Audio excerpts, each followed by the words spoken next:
Happy Wednesday, everyone. Welcome again to another Hangout here with Astropreneur. My name is Liam, for those of you who do not know me. I believe most of you probably do. We have some guests already ready to come in, so this is a casual Hangout. People can come in, talk about their projects, hang out, chat with us. It's very casual, very easygoing. The only requirement I have is let's keep it clean. We can give each other a bit of a hard time, but let's keep the content clean because we don't want to get dinged on that on YouTube and so on. And while you're out there, please like, subscribe, and ding that bell if you have not already done so, if you haven't been here before. So let me bring in some of my guests. I have two guests at back stream right now. Hey, guys. Hey. Well, hello. How are you? Astropreneur. My name is Jerry. Please like. My name is Matt. That's so official, Jerry. That's probably the most official I've ever seen you. So, what are you guys up to? Oh, just working on the Viper printer behind me. That is Amazon is a company return. It's having some issues, and I'm trying to work it out. I'm waiting for the launch here in a little bit. I'm really excited. And We're going to stream it here. I have it on my screen. I'm going to bring it up. That'll be very awesome. So I'm just working on a few different printers, and I got some return filament in the mail from Yosu from Amazon. Some baby blue that's real nice, and just working on this and that and other. You know. Hello, everybody in chat. So what are you up to, Matt? Matt? Yeah. What are you up Sorry. to? Matt's asleep.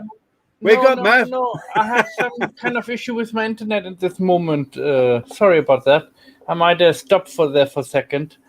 Well, I've been doing some lithophanes, a thank you gift for Honey Badger. And I've been doing some other experiments, like I made a bottle, and I'm gonna put for baby the teat what goes on top inside. Yep.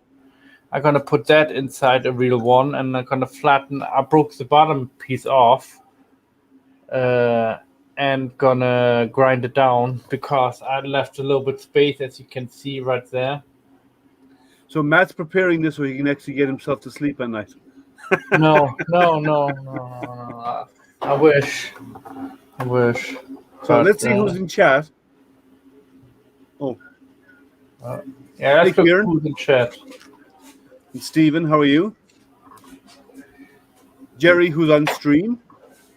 Let's see who else is chatting. Everyone's saying hi to Stephen, and Facebook share tweeted. Lovely, thank you. Yeah, please. Thumbs up, ring that bell, like, subscribe, and share it out to your friends. Hey, Louise, how are you? Louise, who's actually behind Matt in another room hiding. I printed this on the Focus in red PLA. It's that's what's her name? Let me remember her name. Nefertiti. Nefertiti, yeah. Yeah, I don't remember her name, but I shared the link. It's on my mini factory. It's an actual scan of the real statue from Egypt. She is the only female pharaoh of Egypt. Once this is painted, I'll try to make it look like the original. But what was Cleopatra? No, she wasn't a pharaoh. That's at 175% on the Focus printer and their red PLA that they sent me. Hey, Thomas, Mr. Viking. Nice. Hey, Lama. The usual suspects are here. You're right. Sergio, how are you, sir? Here's a rainbow torture toaster I did in Yosu PLA. Oh, very nice. I like the color changes. It doesn't function because it's got a screw up right there on the side where it kind of popped out. Yeah, let me put you up for the screen. You can share with everybody. There you go. Little toy. It's done the rainbow Yosu filament on the Viper that I'm working on. It says Clock Spring 3D and Hot Makes on the side of it. I haven't tried to get it to work because there's a place here on the side where it popped out when it was printing. But other than that, it printed pretty good. Hey, Ron. Very heavy. So cool. Tots Stores is a good test. Anyway. But so is everyone excited about, those of you who are interested in science, excited about the SpaceX launch is about to happen in 58 minutes and 50 seconds. Exactly. I shared it out and I got it on my other screen over here. So yeah, I have it here, and when it comes up close to the launch, right, I'll put it on screen. But so SpaceX, those of you who do not know, SpaceX are about to launch 4 civilians into orbit at 326 kilometers. So it'll be beyond the orbit of the space station, and even beyond the orbit of the Hubble Space Telescope. So they're going into a higher orbit. Oh, Yeah, there Jerry. he is. Hey, right there. There he is. What's going on, buddy? Hello. He's not talking. I have him muted on my side, so I'll share in a while. But so they're actually going to go beyond the orbit even of the space station. Now, the higher up you go, the more exposure you have to you're entering the range of getting further out through towards the Van Allen belts, which are actually radiation protection belts, magnetic belts around the planet. So your chance of being exposed to more and more radiation is higher, and they're actually monitoring that as part of it. Now they're only going to be there for 3 days, so the impact is minimal, but they're actually monitoring the impact of it while they're out there. They have a couple of other experiments. So because they're actually all the crew members, all 4 of them are actually out there doing work. They're members of a crew. They're not tourists. When they come back, they'll be entitled to full astronaut wings because they're crew members, not tourists. Not unlike Jeff Bezos's guys, and not unlike Richard Branson's guys. They're not entitled to astronaut wings, but these 4 people will be entitled to it. And it's all about raising money for Make-A-Wish. No, not Make-A-Wish. It's for what's the name of it? The Cancer Hospital for Kids, St. Jude's. Okay. Yeah. So it's all about raising money for St. Jude's. I've only been watching it for a couple hours, and I got that one wrong. Yeah. So it's all about raising money for St. Jude's with the cancer research, the hospital. So. And there's been huge donations going into this, which is fantastic because St. Jude's they offer free cancer care for any child that goes there. They do not charge. It's 100% free, which is fantastic. So, if anyone is considering, put yourself up, Jerry. We can come back to it later. I have the stream here. But if anybody is considering donating to my PayPal or anything during the night, go and give it to St. Jude's instead. They need it, and they do a fantastic job. So anyone out there who's got a little bit of spare cash, go over and donate some money to St. Jude's if you have it. Every dollar helps, right? So consider it if you want to, if you're able, because it's a fantastic cause, and they do so much. So I think it's fantastic. They're great. Everyone's saying hi. What do I do now? You drop it and you chit chat, buddy. That's what you do. Yeah, you come in and join us to chat, or take out your credit card, go to St. Jude's, find your donate button, and then send them some money. Or wait till max it out. Or wait for me to go live Saturday, and you can donate it to me. Or donate it to Jerry live Saturday. I got StreamYard Pro now. It's 1080p. I'm paying monthly, so it costs $49 a month. And when everybody drops on my live stream starting Saturday, you can click 1080p as you come in, and everybody can have better graphics. So yeah, I got a couple big donations last week that paid the next 3 to 4 months. So that's good. Yeah, it looks, Jerry, that your stream your live feed is a fraction faster than mine. It's a fraction ahead of me in time. I'm not sure. Yeah, because it's interesting. It doesn't matter. But it's still it's only about a couple of seconds difference. But does my video look clear? Yeah, your video looks good. My modem is clear across the house where my cable comes into the house. And then I've got a Cat 5 cable. It's flat. It runs throughout the house, through a living room, down the wall, through a repeater, and into this computer. If I thought I could get better reception, I could disconnect all that, pull it through the attic, and come down a different direction and get it closer. But you only need a repeater if you go over 100 meters.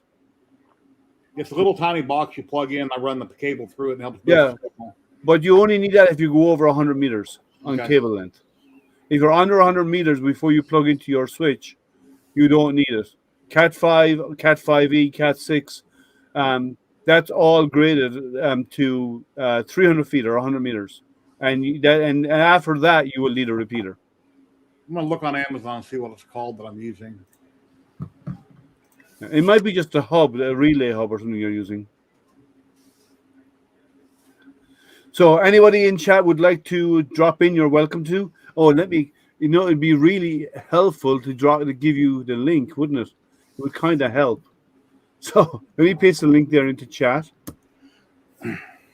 But also, would anyone in chat would be interested in, if they had the opportunity to be on board the spacecraft and go into space today for 3 days? I think it'd be awesome. Oh, I would go in a heartbeat. Now, if something goes wrong, I won't know it, but it'd be fun. You'd know for about 60 seconds. I know, but you never remember it, so you wouldn't matter. Yeah, it wouldn't matter. But you have about 60 seconds before it takes over you. And that's if you weren't in your suit. If you were in your suit, you'd have a bit more time, a little bit more. But it's kind of it'd be a fun thing to do, actually, not just go like do the thrill rides that Bezos and Richard Branson are doing. I'd get more subscribers on YouTube if I got to go up, wouldn't I? Oh, you would. So you're at work today. Well, I'm never spared because you always give me a hard time in chat, and that's okay too. I don't care. You bring it on, Kieran. You know that. Oh, Kieran. He'll give me a hard time in chat. Don't worry. He'll make it his business. Before work, Sorry? I thought it's mates before work. He has to go back to the office, so he has to spend so many days a week in the office. But either way, it's still fun, and he'll give us a hard time anyway. I thought you just put a expect kiwi a razzing no matter where he is. I thought just put a kiwi in his stool and then pretend what goes up and down, and then leaves the office and everybody thinks it's you, Yeah, he should get a cardboard cutout of himself and sit on his chair, so people think he's in the office. So he can join us. Move into one of the meeting rooms, lock the door. But so all I'm doing, as you all know, is Toys for Tots. For those of you who won on Jerry's live stream and gave and donated your filament to me for Toys for Tots, I was 4 people in total, but Focus sent me 5 spools instead of 4, which was nice of them, and they sent me red PLA Plus, and this is what it's printing right now. I have all 5 spools are on printers as we speak. 4 of them are on an IDEX and 1 is on a single extruder, and it's printing these right now.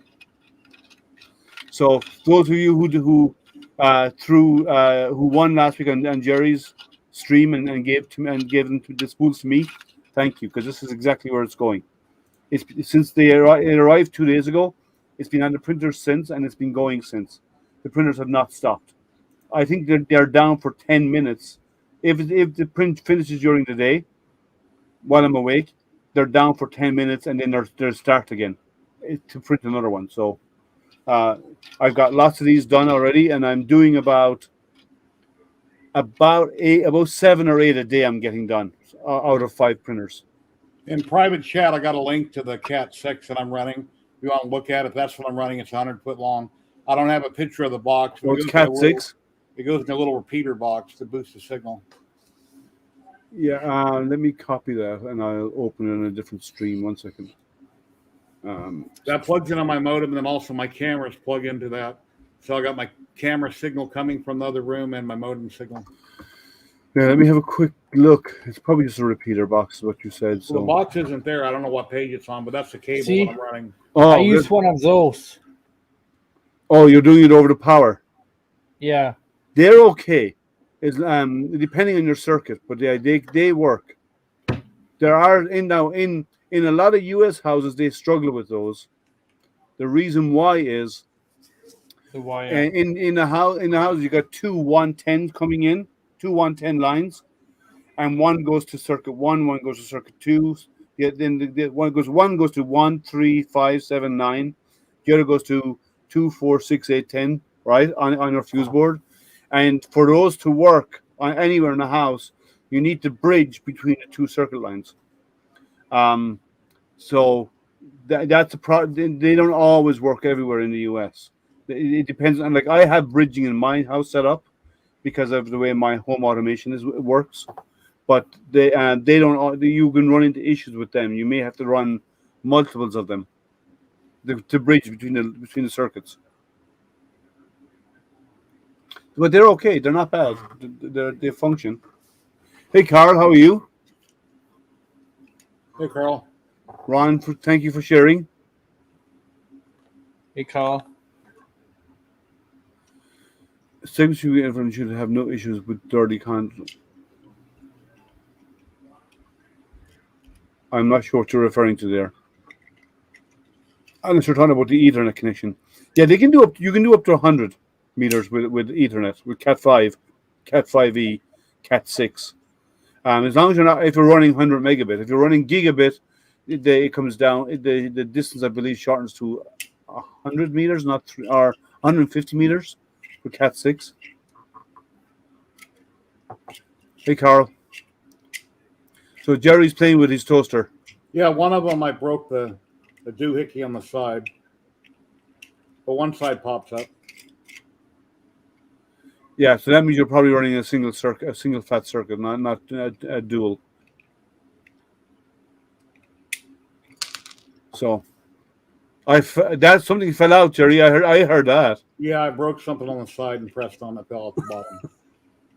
So we got 46 minutes to go for the launch. So, at about a minute to launch, we'll switch over. But what else is happening, guys? What else are you other than doing lithophanes? I know, Jerry, you're working on your laser, and you're expecting a laser in soon for setup and testing, right? Review from Congro, yeah. I'm not sure when they're shipping it. They said sometime this week. I just checked DHL and it hasn't shipped out yet. Yeah, the Cat 6 is 100 meters long. It's a real flat cable that comes from my router in the other room, through the hallway, through my other living room, through the wall, goes into a little box that I plug in here. And then I've also got my cable signal coming through it and my camera signal for my cameras. 100 feet. I don't know about 100 meters. It's 100 feet long. Yeah, no. The cabling is good for in meters. That's 300 feet.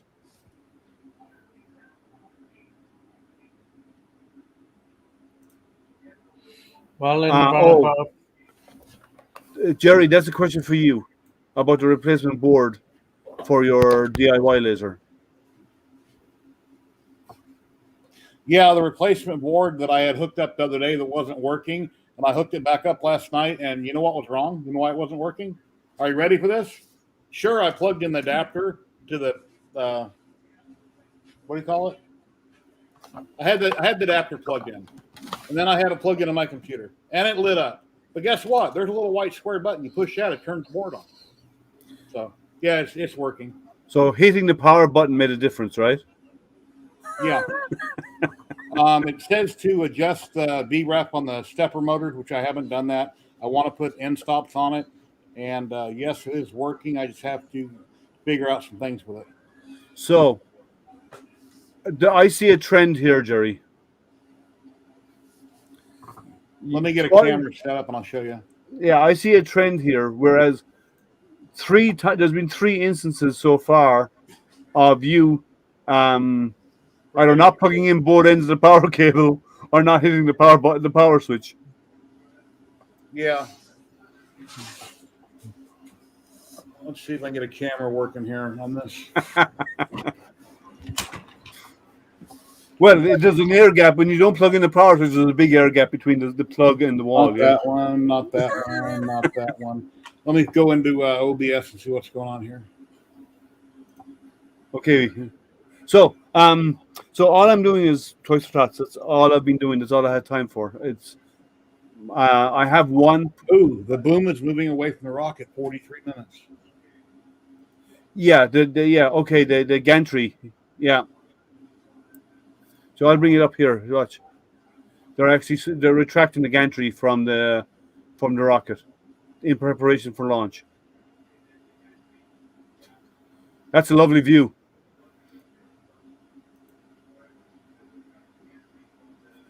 Hey, old curmudgeon. That's cool. Yeah, so I can't wait to see Starship, because the new Starship, he's planning to catch it. When he comes back in, he's got these arms that are going to grab it and then put it back down onto its stand. That would be really wild to watch.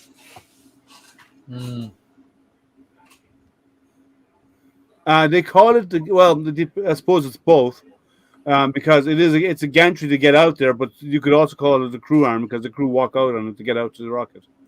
So it could be a mixture of both. How about a space elevator? That would be cool. We don't have the materials to build it. Yeah. Because to do something like a space elevator, you need to have material that can withstand that amount of torque. Because whatever you put out in space, it has to be spinning with Earth, right? The base station in space, whatever it's going to link up to, and it's going to be pulling away from Earth because of the motion, right? Yeah. And because of unless you put it in geocentric, which means you have to put it way out there. So to do that, the material has to be super strong to hold that tether. And we don't have the technology today. We don't understand how to make material that strong. We don't have that knowledge today. Yeah, Graphene will not work, actually. Apparently, graphene will not work. It's not strong enough. A lot of people have looked at space elevators for a long time, and they've tried different materials, and it just does not have the tensile strength needed to do something like that. Why not? A good idea. I think it is maybe what they call zeppelins. That you fill them up with helium. I know the zeppelin is, yeah. And then each zeppelin carries a part and stays geometrically in sync with the other one below. And even if there's lots of wind, if they can move to each other. Yeah, but the zeppelin needs atmosphere. Yeah, but once you go above 100 kilometers up, the air is so thin it wouldn't support it. Yeah, I know, but it would be easier to get off if you have a platform there to start the rockets from there. Would that not be? It wouldn't be easier, no, because you have to build a platform up there, and the Zeppelin would never be able to sustain that amount of mass for a platform. It wouldn't even hold the weight of a rocket. An empty rocket, it wouldn't even hold the weight of. Not to mind one that's full of fuel, and store the fuel for it, and all of the other stuff that's needed to make it launch.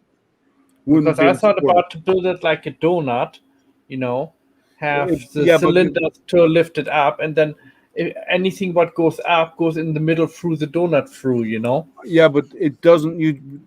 But what you're saying about the Zeppelin or the airships, they would not have the ability to lift that amount of mass. An empty ship they couldn't even lift, not to mind the full one. Yeah, but consider the size of a Zeppelin ship, right? An airship, and the size of the passenger compartment on that, which is about this size, and the ship is about this big. Hey, Jesse, how you doing? For mass-wise, it wouldn't work. Hey, Jesse. I mean, like a drone, you can put it in certain height and say stay at 25 feet height and stay at this location, and the drone will constantly stay there. Even if the wind comes, it will reposition itself to the same position. And basically that each of the donut shape things, a certain size, of course, and they only carry so much weight of the rocket because the one below carries part of the rocket too, and then slowly push it upwards. It's just an idea. Yeah, the physics wouldn't work. For the amount of mass, the physics wouldn't work. You wouldn't be able to do it, and the cost to build structure like that would cost more than launching a rocket off land. Yeah, but a Zeppelin, you can have the skin extendable. I mean, more weight extends the balloon shape around, or the donut shape, in one direction. It still wouldn't be able to well, it would have to be so big, it'd be cost prohibitive than launching from land.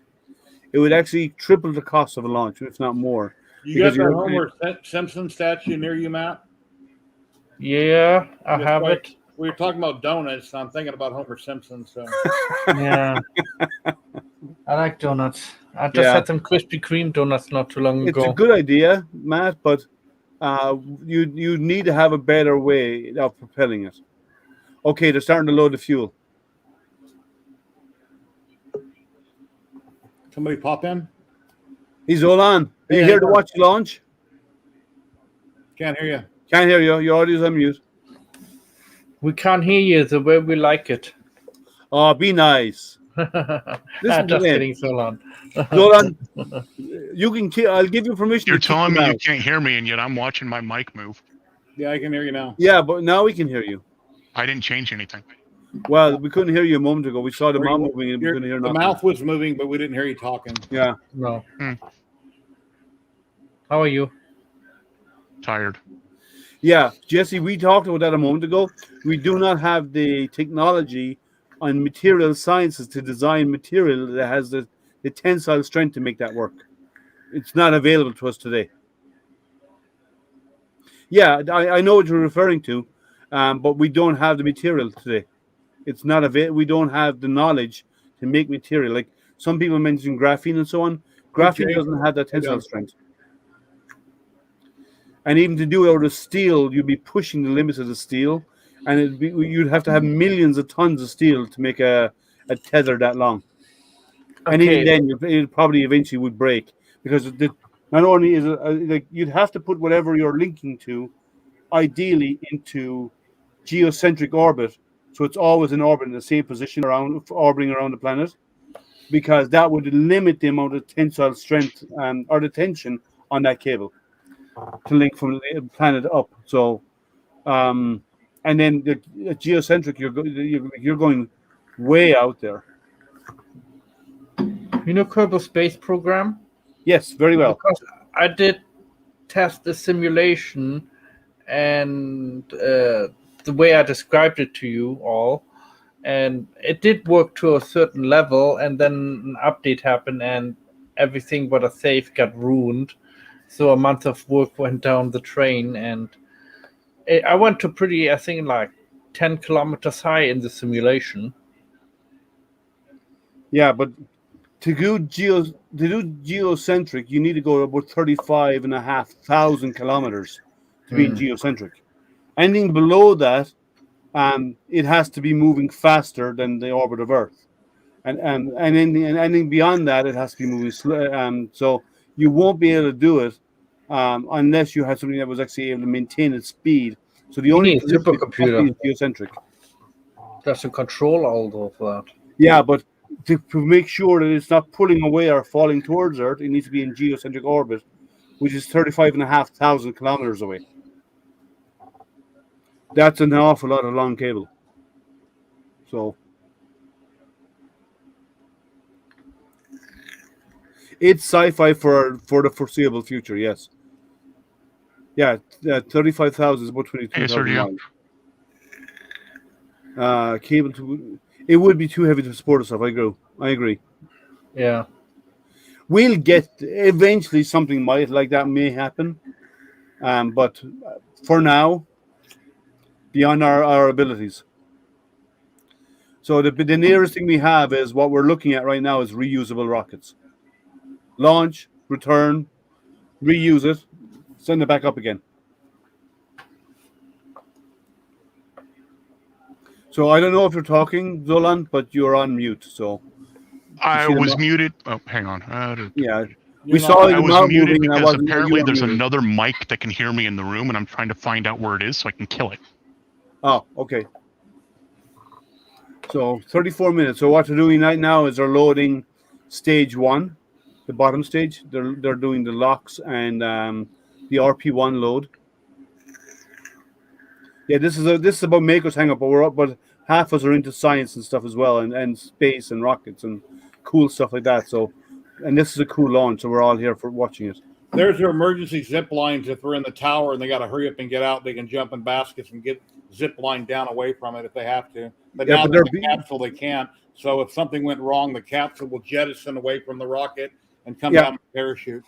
Well, right now, because the gantry has been moved away, that's what they have left now. If anything goes wrong, they will do the yeah, I'm a huge SpaceX fan as well. Look, see, SpaceX hat. But yeah, if anything goes wrong right at this stage, they will do the emergency escape, which means that they won't bring the gantry over. They'll fire the emergency escape, and the capsule will leave the rocket. Yeah. So that's the stage they're at right now. So there they are. Now, Jerry, you mentioned something earlier on, and you said to me in chat on Facebook about them spending 3 days in diapers. They actually only wear them during launch and landing. Yeah, they can actually go to the bathroom, and it's a vacuum hose. Well, yeah, they'll be moving around in the capsule. I wasn't thinking about that. They'll be up and about doing things. Oh yeah. So, well, with the normal docking cone that's on the nose and the top of the spacecraft, where the nose opens, normally there's a docking adapter there where they can merge with the ISS. Yeah, they're gonna have that's a big been dome replaced now with an acrylic dome. Yeah, so they can look around. Yeah, it's called a copula, so they can actually come out there and look around.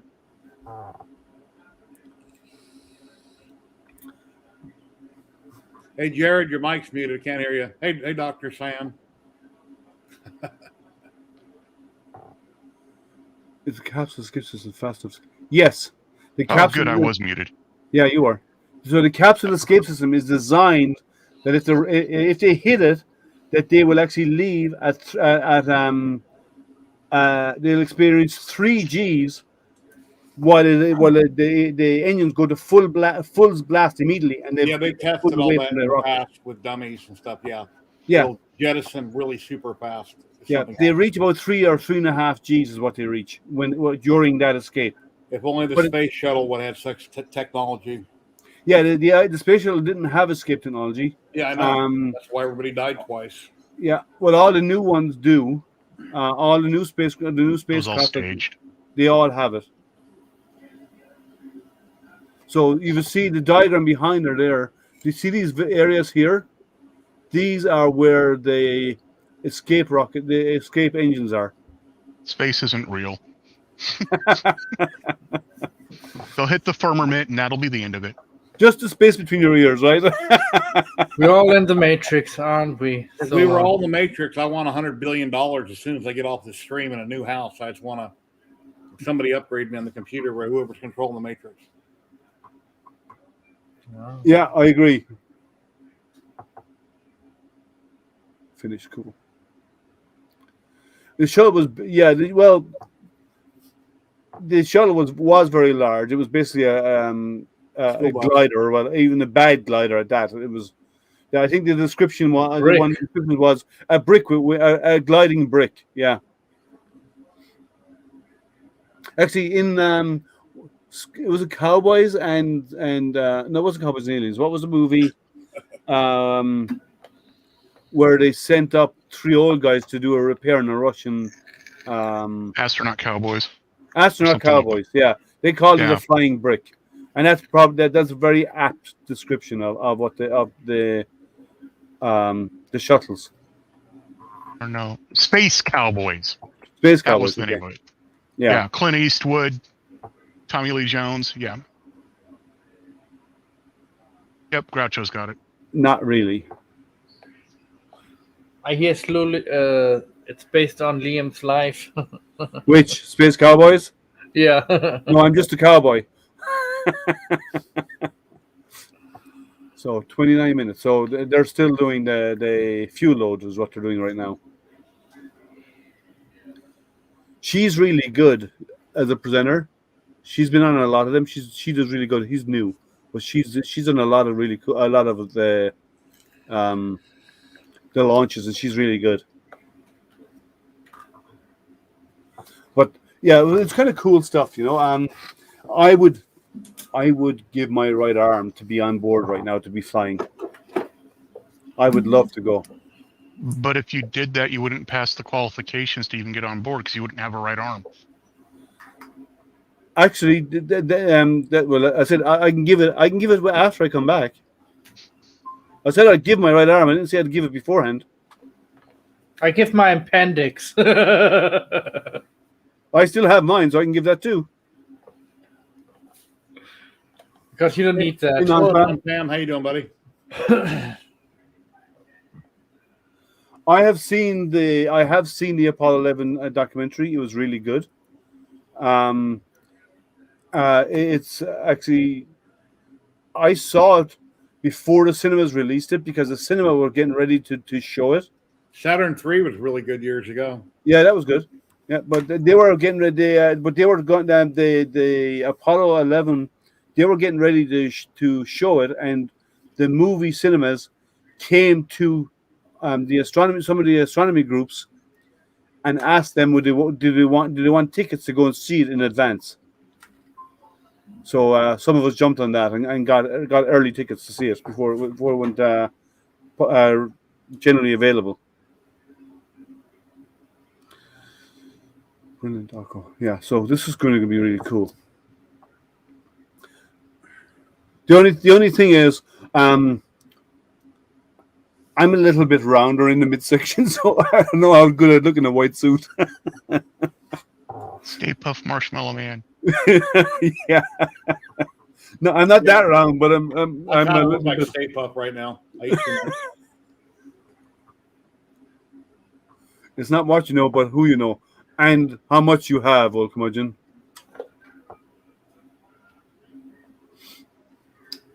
So, yeah. Do you ever see the what's his name? Trying to remember his name. He does most of the launches. He talks through the techniques of the launches. But he made a mistake once, and he instead of saying stuff was nominal, he said it was norminal, and he actually went viral as people started getting it norminal on baseball caps and everything like that. It was going around. And then about the next launch after that happened, someone sent him a nominal baseball cap, and he wore it on the stream. When Matt Germain gets famous, I'm going to get a baseball cap that says Matt Germain on it. You did see the image that Apollo 18 caught, right? Oh gosh, if I can get famous, I don't know. Maybe Another it's always a UFO possibility. sighting? Pardon me? The UFO sightings on? It's a bad movie. Oh. It's a really bad movie. I put the one of these still images from the movie up on my little screen. Yeah, no, that is a terrible movie. Drag over Zolon. Let's see what's on the screen. I'll have to do this. No, you just drag him. No, I can't overtake a screen share. Okay. All right. Yeah, that was a terrible movie. That was probably the worst movie I've seen in since forever. Hey, HC, how are you? Now, Zolon, you need to get your kitty cat there, your raccoon, to do jumping jacks now. Nope.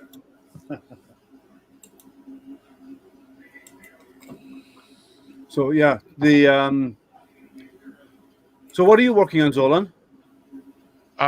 Getting ready to drive to Colorado tomorrow or on Friday. Oh, you have puppies to deliver. No, we have. Well, yes. That's actually what my wife is doing right now, and as soon as she gets back in 10 or 15 minutes, I have to go. No. Saturday is the start of the Samoyed Nationals. Oh, okay. So that's the cupola. That's what the dome they're going to be using to view, I believe. Yeah. And they have a camera, I believe, outside. I've heard that they've mounted a camera on the outside, so when their astronauts are in the cupola, there's a camera watching them. Yeah. I didn't All check to CGI. see how thick that acrylic dome is. My guess is it's probably about 2 inches thick, or if not more. You can see it distorting behind the image behind it. Oh yeah, they have to have it distorts that way you can get the curve. Otherwise, if you don't have the curve, people won't keep funding them. Yeah, Zolan, we know you're not a flathead. Don't worry. No. We know you're not. You've got more than 2 brain cells to rub together. We know you're not a flathead. Oh, I've actually set No, my he's own a cameras high triangle. enough to see it. I know. Actually, I want to do another weather balloon next year. It's been a while. You creating UFOs? Wow. No, it was Dan's wife that's CGI. Dan's wife is Oh. CGI. Satellites. That's how the Flurfs are explaining satellites away. What you're seeing isn't actually a true satellite. It's a weather balloon. NASA's got documents for it. They took that arm away from the capsule. Why is it down lower and appears to be close to the rocket again? No, it's just the angle. It is away. It's still still the just angle as of high view. as- all right. Yeah. So it's probably still just as high as the capsule. It's just the angle of it. Yeah, it's in the same position. It only swings in or out is all it Yeah. does. Like that. In or out. Mm-hmm. Keep it clean, Zolan. I didn't say anything.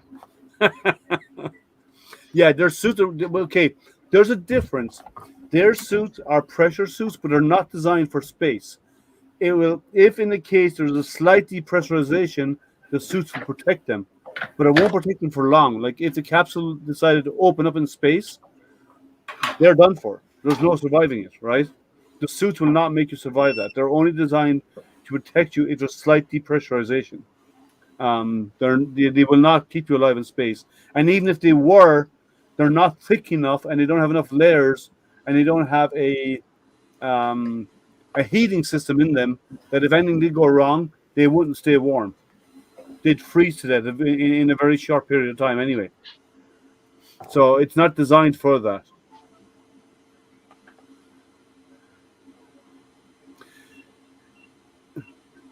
What's the temperature of space? Minus 240. Depends on where you are. If you're I was in going the to sun, say, what altitude? yeah. So the further away you get from the sun, the colder it gets, right? Yeah. So there's but as you approach your planet, temperature will change as well because planets do emit heat. So it depends on where you are. And space is not a complete vacuum. And there are depends on particles how in space. you're measuring said temperature. If Well, you're it looking at surface depends temp if or you're looking at facing a ambient. star or not. If you're facing the star and you have the sensor in your hand, it'll measure, it'll read 250 degrees. But if your back is to the star, it'll measure negative 250 degrees. So it depends on where you're facing, right?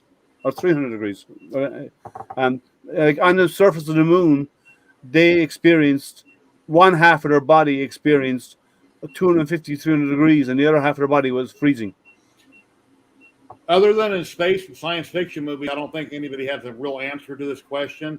But if you're up in space and you got oxygen in this space capsule here and the one right next to it that's 25 feet away, you lose all your oxygen. Is it feasible that if you opened up the door, you could hold your breath and jump over to the other one and survive before you got there, before you froze to death? So I don't know. You have to exhale. Well, yeah, there's 30 two issues seconds. there. You would have to exhale. The reason why is your lungs have outward pressure, and if you go when you're in space, there's nothing watching your body, so the outward pressure of your lungs will actually push outwards and actually cause your body to hemorrhage, and you blow your lungs. Also, but if you could hold your breath, let's say if you could, you would last about without a spacesuit, you'd last between 30 and 60 seconds, is what you would last. It's But without with it, really quick. Then Sorry? you become a popsicle floating in space. Well, no. Yeah. What happens is your blood will start to boil because there's Your no boils pressure. start to blood? Yeah, that too. So without any pressure, like the higher altitude you go, It's like underwater. You got to exhale and you're coming to the surface or you'll pop your lungs. yes, it's similar. Yeah, but yes, that is true. But in space, there is no inward pressure, so it's very. If you're easy. down low Anywhere enough at that all in that's your an lungs, issue, you have to your blow lungs them. are already screwed. Sorry? I gotta go. All right, take care. Take care, buddy. But Yeah. so if there was a way that you could hold your lungs without them exploding, you could last roughly 60 seconds. After that, you'd get hypoxia, because of lack of oxygen, and then you'd run into issues of your skin would freeze, depending whether it's in the sun or not. Um, you would run into other problems like blood vessels will start exploding. Um, your eyes will bulge because of the lack of pressure and the body pressure pushing outwards. So yeah, it wouldn't be a pleasant way to go. I could think of nicer ways of dying. Yeah. Like Naked Girl Avalanche. Yeah. I'm just kidding. Holding your breath would work for that amount of time as long as your lungs didn't explode. And chances are they would if you didn't have a pressure suit to hold it in. Now, if you had a pressure suit, you could theoretically move from one to the other. But it'd be a very short period of time. You wouldn't have much time. Because the space suits are designed to keep inward the pressure inside the suit. The heavy suits are designed to keep the pressure in the suit to be roughly 1 atmosphere. So it's equal for our bodies and we can breathe normally. But these suits are not designed for that. They wouldn't be able to do it.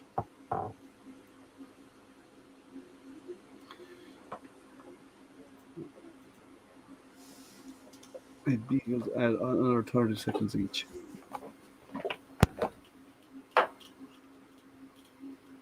You can last longer if you're Princess. Yeah, that's because you have to use the force. Then you could last longer. That is correct. On the sun side, you'll bake and you get your skin would burn and you get blinded by the sunlight because there's no filter, and your eyes would burn and everything. And on the other side, then you would freeze. Yeah, that's why the suits are so heavy and bulky. They are inflated to maintain atmospheric pressure. So it's probably close to LP. They're probably getting near the end of the LOX load, and they should be starting to load the stage 2 shortly. The upper stage here. I'm trying to view some pictures on my desktop, and they're not loading, and something's going on with my computer. I'll have to reboot it later. So I'm double clicking. I want to show a picture, and I can't. In the Expanse, Something's wrong. like the past. I'll send you the picture. Here's just a random picture I found on the internet. It's kind of funny. Yeah, that is true. The further out you go, the colder it gets because there's less solar radiation you feel. So you would feel less differential, be more and more colder than heat than hot. Here you go. Show this picture I just sent you. I can't show it. Oh, I have For some to. reason. I have to open up Facebook. 1 second. Double click it, and then you can share your screen or something. Yeah, I'm already sharing my screen, so I have to unshare and share again. So give me a second. It's just a random picture I found that's funny. Come on, open. My resin printer will be finished at the same time as this rocket launches. Yeah, let me 1 second, Jerry. I have to unshare this. This is making it hard. 1 second.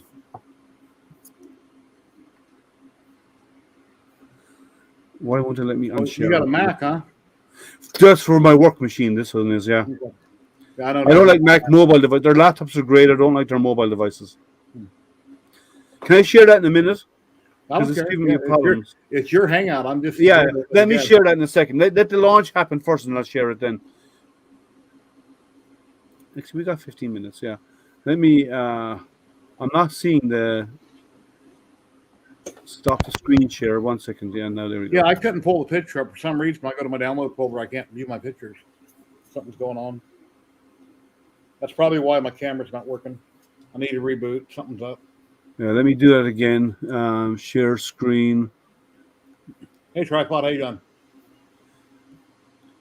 This is Jerry in the morning. That's just a random picture. I was thinking about space and your eyes bulging. You're saying, yeah, from the pressure change. There's somebody that can randomly bulge your eyes. That can't be healthy doing that. No, pop your eyes out of your sockets like that. Yeah, there's a lot of... There must be a lot of negatives to that. Let me go back to sharing the screen again so we can go back and watch the launch. We got 14 minutes. There we go. Okay. Let's see what questions did we miss. Here. She also had an oxygen hypo. Okay. Matte laptops are great if you want to heat. Mine, I don't have any problems with mine, but mine's never on my laptop. I always keep it on my desk here. Buck Rogers didn't have any problems. Yeah. Yeah, Twiggy died not too long ago too. Back to the Twiggy, the little robot that's on Buck Rogers. Twiggy, the actor died. Hey, John.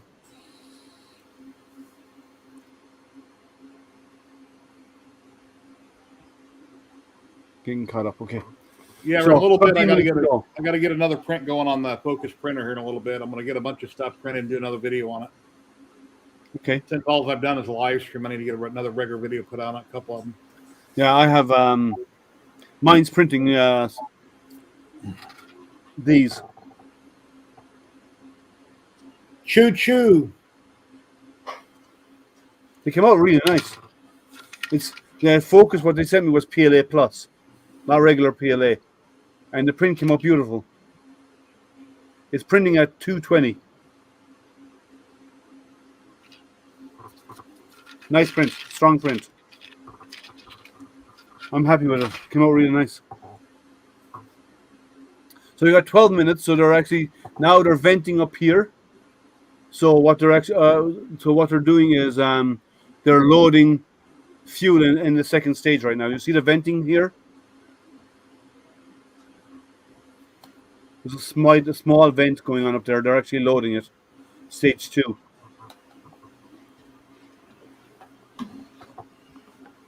Cool car. Yeah, they're a nice little printer. There's a few items that you want to be aware of.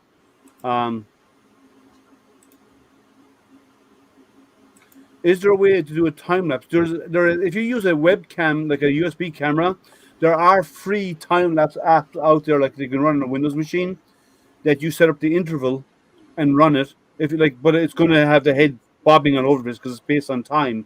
But you can actually do time lapses with that application. Or use Octoprint on a Pi and do a time lapse or Octolapse. Yeah, for a Pi. Octolapse is a good way. Is good, yeah. But you won't get the steady. If you use Octolapse, you can get the head in a steady position, which you just see the part grow. If you use normal time lapse, you won't. It's timed, and if you use the time lapse software on a Windows machine with a webcam, it'll be based on a time period, and it will not part the head before it takes the image. So the head will be all over the place during your time lapse.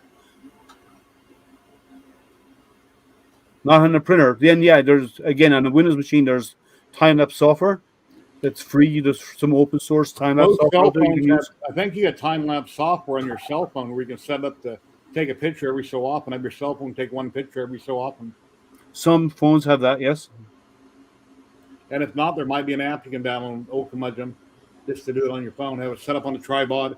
Plug your phone in so it don't drain the battery, and it'll every little bit it'll take a picture. I could never be an astronaut. There's no way I could sit still for that long. I'm getting antsy just watching them. Yeah, I don't like confined spaces. I'm claustrophobic, but I mean I might be able to do it okay. But they test you on the ground for all that first. So if there's a problem, they'll send you home. You ain't going. So yeah, no, I could sit there for hours. Hell, I sit here for 10 or 12 hours a day where I am right now working. So, and I sit here on live streams for 4 hours, and they're sitting in that capsule for 4 hours before launch. And they sleep in their chairs. But you must also remember one other thing. The seats they're sitting in are molded, but the foam padding in that seat is molded around them. They sit in a chair and they actually molded around the person. So it's made to fit your body perfectly. Yeah, I've seen Michael on Honey Badger has that 3D scan that he painted. I dropped into his stream, I think it was yesterday, and was sitting behind him. And I asked him if they'd show it to me, and it never happened. But I'm going to have to rewatch the video. That looked really cool. So,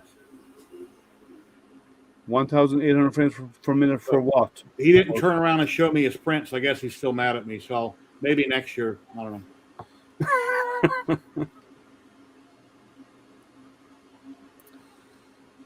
So they're probably near the end. Now, do you guys know that they're going to launch to an altitude that's beyond the space station, higher than the space station, and even higher altitude than the Hubble Space Telescope.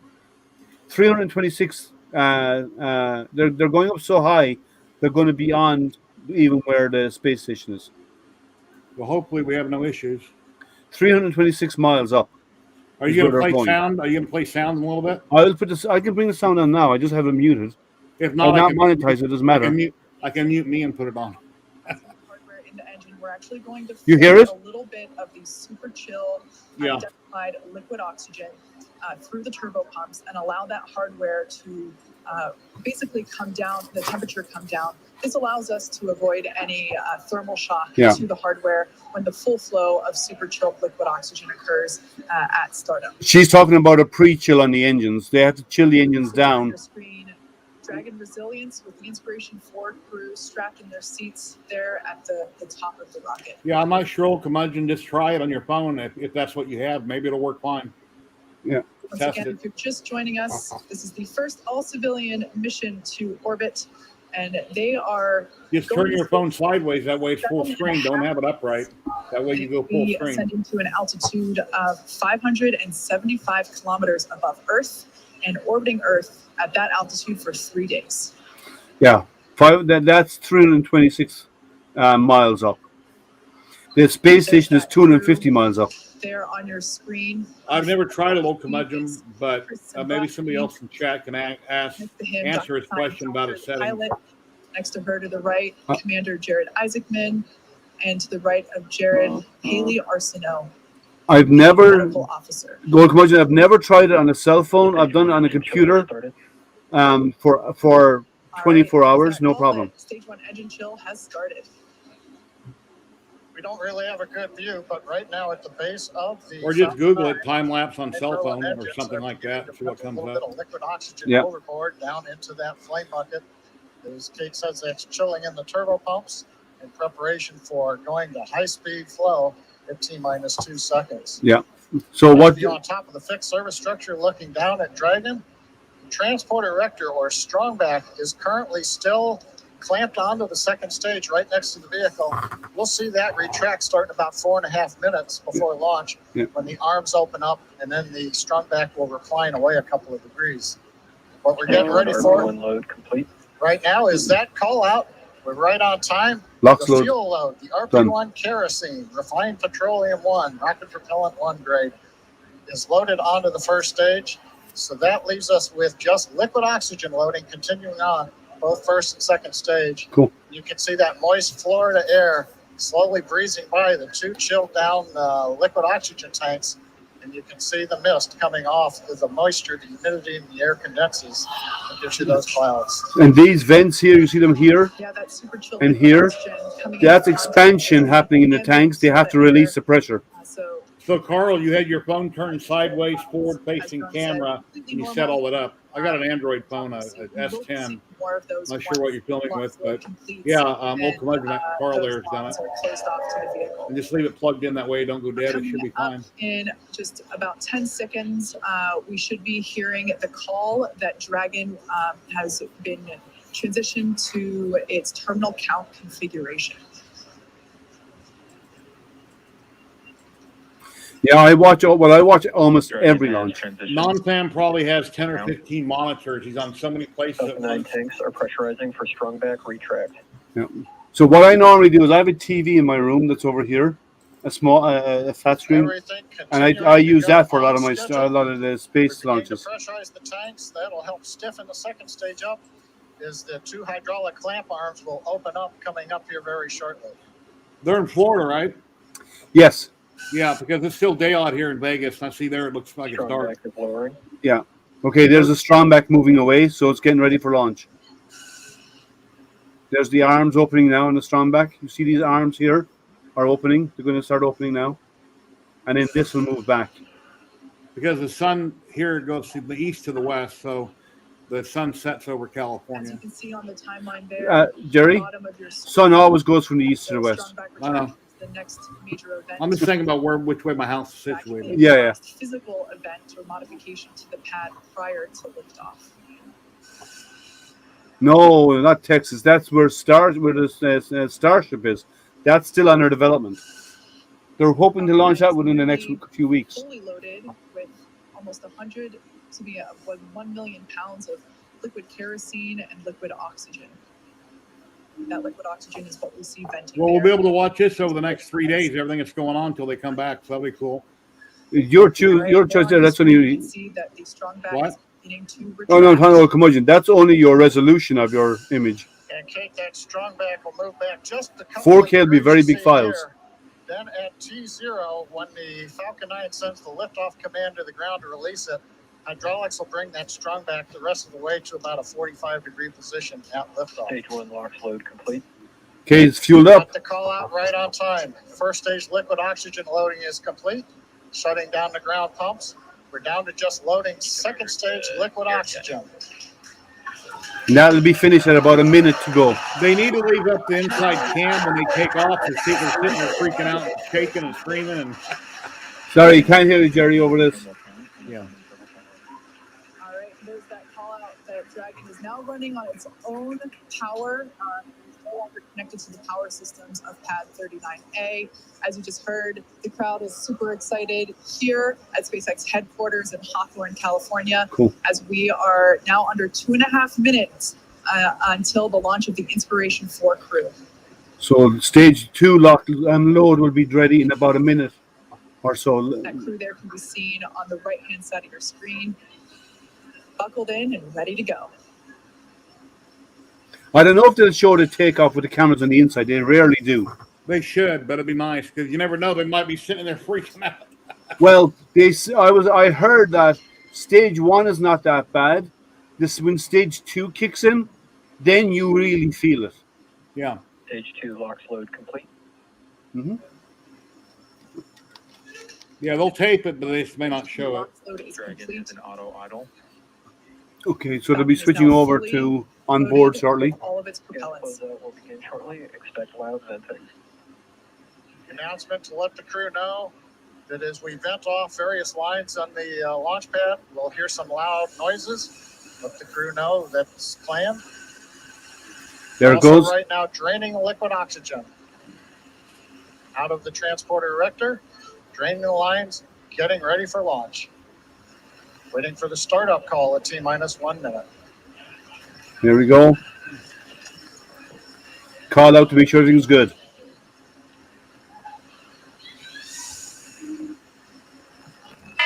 SOS is warm. Falcon 9 is in startup. Dragon is in countdown.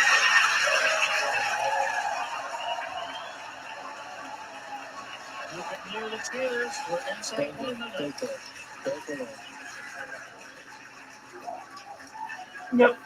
Inspiration I just finished my print. 2 seconds. 1 second. And they're calling down. seconds. Punch it, SpaceX. I'm at 1.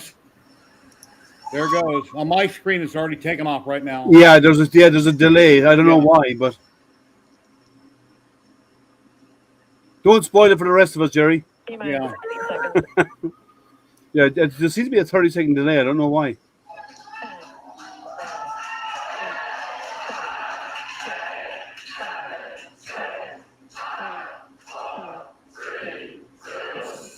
There she goes. Yeah, She's off the net. it's showing them inside the cat. Inside. Yeah, there's a buffer. Yeah. In a minute, you'll see them inside. It's pitching downrange. And it's weird because it's actually on live. You got to go through YouTube and StreamYard than YouTube. No, so once Plus 30 seconds. at 1 minute they go to max Q. Oh, they have inside cameras. Look. Yeah. Now watch when they do the stage 2.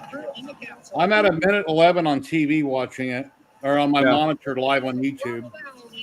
Minute 17. So they're starting now from max Q. Throttling down in preparation for the period of maximum dynamic pressure.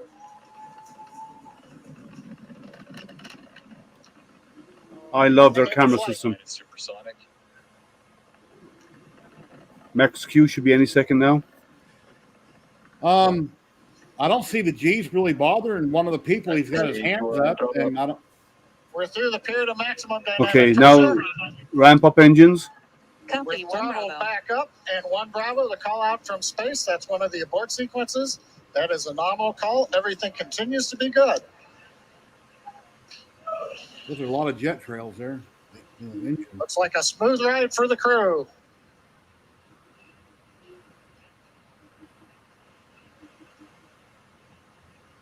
Yeah, they say when we go from when stage 1 separates and you go to stage 2, which is coming up shortly.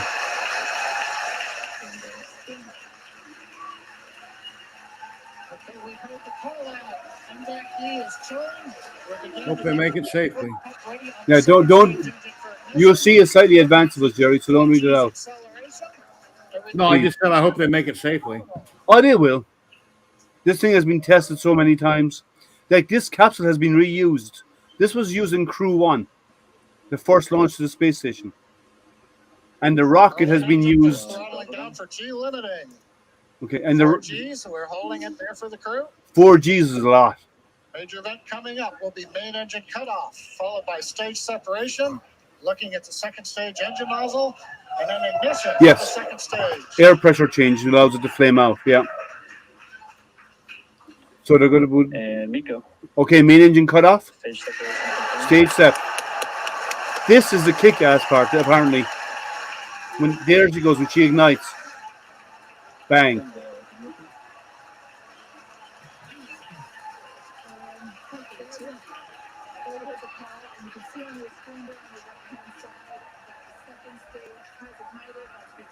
Look, you can see the sunset behind them, guys. The atmosphere, you see it? Yeah. Earth's atmosphere there. Are now on their way to space. First stage booster there on the left-hand side of your screen is making its way back down to Earth. The grid fins have popped out to assist with the steering. It will be making a landing attempt on our drone ship. Just read the instructions. Okay, they're doing a ballistic landing. Parked out in holding position in the Atlantic Ocean. Yeah. Yeah, so we have a couple of views on screen. Signal, Bermuda. As Kate mentioned, left-hand side is a view from the top of our first stage looking down. That has already separated from the second stage, and it's making its way back to Earth. The velocity of the first stage SpaceX, trajectory nominal. is being tracked on the bottom left-hand side of your screen. On the right-hand side of your screen is a view of our second stage Merlin vacuum engine. On the opposite end of that engine is the second stage and the crew, which sits on top of the second stage. Everything looks to be going normally with them. And you can also track the velocity on the second stage on the bottom right-hand side of your screen. We also have awesome views of the crew inside of the capsule as well. I'm pretty sure during first stage ascent, I saw Dr. Cyan Proctor. I'm pretty sure I saw Dr. Cyan Proctor give us 2 thumbs up. I'm sure she enjoyed this ride that she's been The waiting. one woman is pretty nervous. She hasn't moved her hand since they took off. Oh, well, that's okay. Well, they are experiencing 4 Gs. The sun Yeah. just set in Florida, but we're high enough up where the light around our horizon is also reflecting off of very high altitude objects. Yeah, everything is nominal, apparently. Dragon, SpaceX, trajectory nominal. Love to hear that call out, trajectory nominal from the guidance engineer. Also notice we're really up there now, well past 100 kilometers. Acquisition of signal, New Hampshire. Just before that view switched, we saw some teammate fist bumps going on there inside of the cabin. This is really They cool. look like they're having a fun ride there. I can't wait to see when they open the nose cone. Over. We've got about 7 more minutes until Dragon separates from the second stage. Yes, next milestone for this mission is actually going to be happening on the first stage. It's going to be performing a re-entry burn that's going to be coming up around the T+7 minute. Yeah. And Yeah, from what I can see, you're about No, 35 They're going to seconds land. away Stage 2 is from what I see on sacrifice. YouTube, the StreamYard. re-enters the denser Yeah. parts of the atmosphere. So non-fam. I'll come on. Yeah, Minutes later, stage it'll 2 actually is be a landing burn sacrificed. and make an attempt to land on our drone ship parked in the Atlantic Ocean. Dragon, SpaceX, trajectory nominal. Yeah. So they haven't found a way to recover stage 2, but Starship will fix that because stage 2 is Starship. Everything looking great for the Inspiration 4 crew. hearing that everything is proceeding nominally there with the second stage, which is what you see on the right-hand side. 10,000 kilometers. Yeah, they have to reach at least 17,000 I was gonna kilometers say per that hour back to engine, stay in orbit. We just heard now is looking nominal.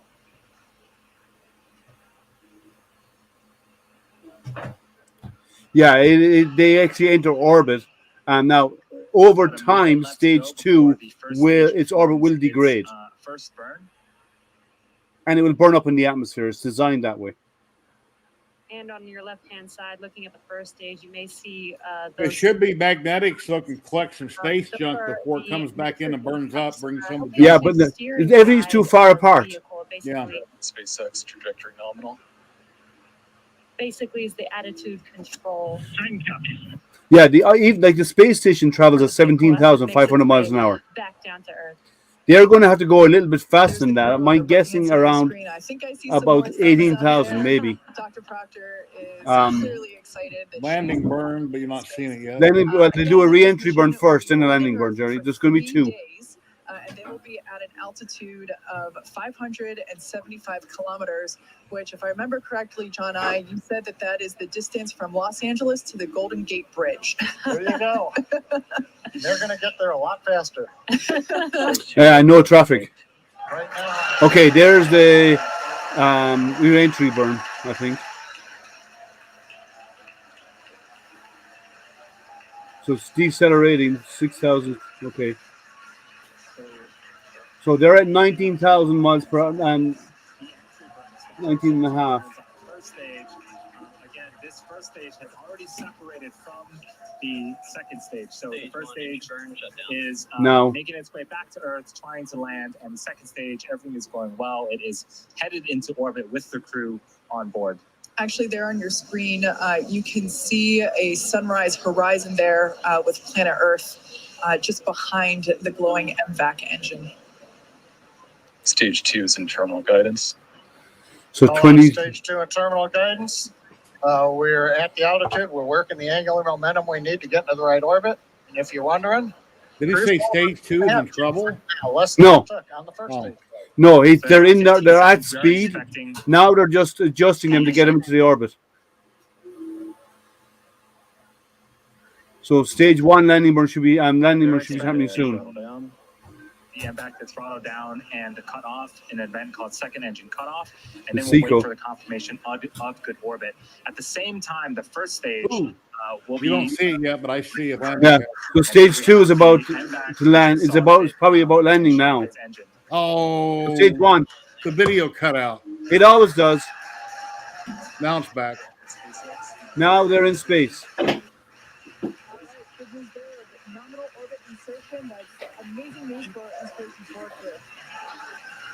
Okay, so stage 1 is landing. Yeah, it's going to cut out in a sec. That's a successful land. An unexplored frontier. A few have come before, and many are about to follow. The door's opening now, and it's pretty incredible. Cool. Stage 1 landing is complete. Dragon SpaceX, launch escape system is disarmed. You can hear the excitement. So. We just heard from Jared thanking everyone for making this mission possible. So they're coasting. The Dragon capsule and crew are in a nominal orbit. Yep. In a few minutes here, we'll begin opening that. In a few minutes here, we'll separate from the second stage, and then shortly after that, we'll begin opening that nose cone. Oh, the camera and the nose cone. Cool. Well, one of these days they'll start having commercials during these launches so their companies can make money. And when they're going up, when they first take off and they get up about so high, then the Depends commercial will come on or something. And yeah, well, SpaceX is not interested in that. So they are verifying. They just validated the orbit. They'll wait a while and then they'll do a separation. Is what they're about to do. Because they need stage 2 for orbital insertion. Just under 11 minutes in the flight. We're waiting another minute and a half or so before we get into the separation sequence, where the second stage is going through a series of events where we make sure that gases are all pushed out of the system. There aren't any what they call disturbance torques. We want to make sure that the second stage is very stable. It's quiet. It's not moving around. It's not doing anything. So we give it a few minutes to actually just vent everything down, then go into quiet mode. Then Dragon will send the command to separate itself from the Falcon 9. It'll be pushed away. Falcon 9 stays in orbit for a while till it eventually comes back to Earth. And then Dragon moves on its way. Yeah, John, you talked about the terminal count earlier today, and this is almost similar to that. It's like another check before the next thing, before the next event that happens. The beauty of the countdown. Okay, we're about 30 seconds away from separation of Dragon from the second stage. The view on the left-hand side of the screen is a view of the unpressurized section of Dragon. So it's the sort of back end, the trunk section of the Dragon. So when we do see separation, we'll see that kind of push away from the second stage and make its way into orbit. Yep. This is super cool. Once again, the Inspiration 4 has lifted off from pad 39A. They are now in orbit around Earth. And there we go. Stage 2 set.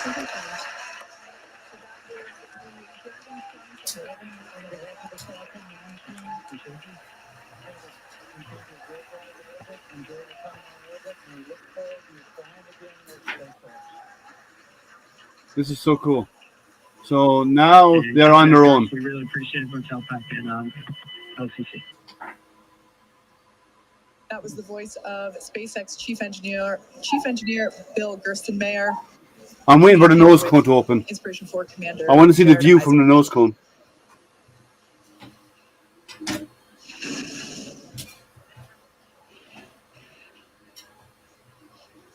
So Dragon has separated away from the second stage, and that's the view that we have on the left-hand side of your screen. A lot of space there. And is that a stuffed, you'll see in a minute, is that a stuffed dog floating around? It could have been. That we, it'll pop up here in a second on the screen. Yeah, they call them zero-G indicators. Service section, go checkouts. The toy dog is a zero-G indicator? That's what they call the toys, the zero-G, because there it is, there's a teddy bear, see it? So zero-G means it's free, it's floating. Yeah. Separation. And there's that first view that we have over the shoulders of Commander Jared Isaacman and pilot Cyan Proctor. Dr. Cyan Proctor is on the right-hand side, and Jared's on the left-hand side. Now, they're not really in zero-G, they're in microgravity. For the next 3 days. These touch screens provide them all of the telemetry. Hey, Michael, how are you? Information about the systems on Hey, Michael. Live long and prosper, I agree. While on orbit. We can see the zero-G indicator floating around. And it looks like it is a little golden retriever. Oh, like the golden retriever assistance dogs at St. Jude Yeah. Children's Hospital. That is apropos. Oh, I love it. 5th crew member on board with the Inspiration 4 crew. So they'll do a few So checks. in a few seconds here, we are expecting the nose cone to open up. Yeah. And hopefully, we'll be able to see the first views of the Dragon cupola in space. Please like and subscribe, guys, while you're watching. It'd be great. Yeah, guys, those of you who are out there, like, subscribe, ding that We can bell. see that they have just opened up their visors. So they're getting ready Get over to 1,000 subs so you can get monetized. someday. And there is a forward hatch inside of Dragon between the cupola and the crew. So when the nose cone does deploy, they won't immediately get to see out the cupola, but once they can get out of their seats, open up that hatch, they'll get some incredible views of space. And on your right-hand screen is Mission Control Hawthorne at SpaceX headquarters here.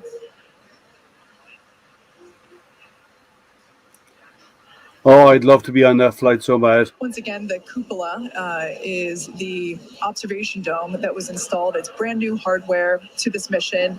It is in place of what was the docking adapter, the docking mechanism that allowed Crew Dragon to previously dock with the International Space Station. Due to the fact that the space station is not our destination today, we were able to pull out that docking mechanism and insert the cupola, which will basically provide a 360 view of space for our passengers inside Crew Dragon Resilience here, which I cannot wait for our first views of the cupola. You know, everything that we've seen on the ground here is just incredible, and you know, to see it actually in action with those 360 views is going to be breathtaking for us. I can't even imagine what it might be like to actually experience it. Jerry, I think I'm going to start a GoFundMe so I can go to space. And I can't wait for them to get the first look out, and hopefully we'll Okay, LOS, that's see some normal. of their reactions when they first look out that window. If you start getting a lot of money, you'll probably buy a house and a Tesla and spend some of it. No, I wouldn't do that. Yeah, so if you are just joining us, this is the Inspiration 4 mission, the first all civilian crew into space. The team had a nominal ascent out of Pad 39A in Kennedy Space Center and are currently in orbit around the Earth. Yeah, what an incredible place to be in right now when we can say we have now put 4 civilians into space, into orbit. It's been an incredible journey for us to get here. You know, we didn't do this alone. There's a lot of history working with our partners, NASA, to get us to this point. A lot of efforts with reusability and reflying vehicles, which we've seen on this mission particularly. We've reflown the booster 3 times. Dragon, we flew for a second time here. First flew on Crew 1 last year. And now Jared, Cyan, Chris. You want to share out the link again if anybody wants to drop in? Yeah. Oh, yeah, that's a good idea. Yeah. Oh, guys, anyone wants to drop in and say hi? That's the wrong link. Normal, 1 second. regular people, non-professional astronauts, and they're now in space. And it's okay. There you go. The link is there if anyone wants to drop in and say hi. that the access to space has opened up. I believe in the note that Jared relayed back to ground. He said that the I got doors distracted. wide I should have shared it open, earlier. The view is spectacular. Of course, they can't quite see out through the dome just yet, as we mentioned before. But metaphorically, it must be an incredible feeling to be on board Crew Dragon at this moment. Before they open that door, the hatchway, they will have to do pressure testing to make sure that the dome is actually sealed and there's no pressure differentials. Yeah. We are approaching the coast of Ireland. We're 249 kilometers up, so we're heading from the 200 kilometers where we injected to 575.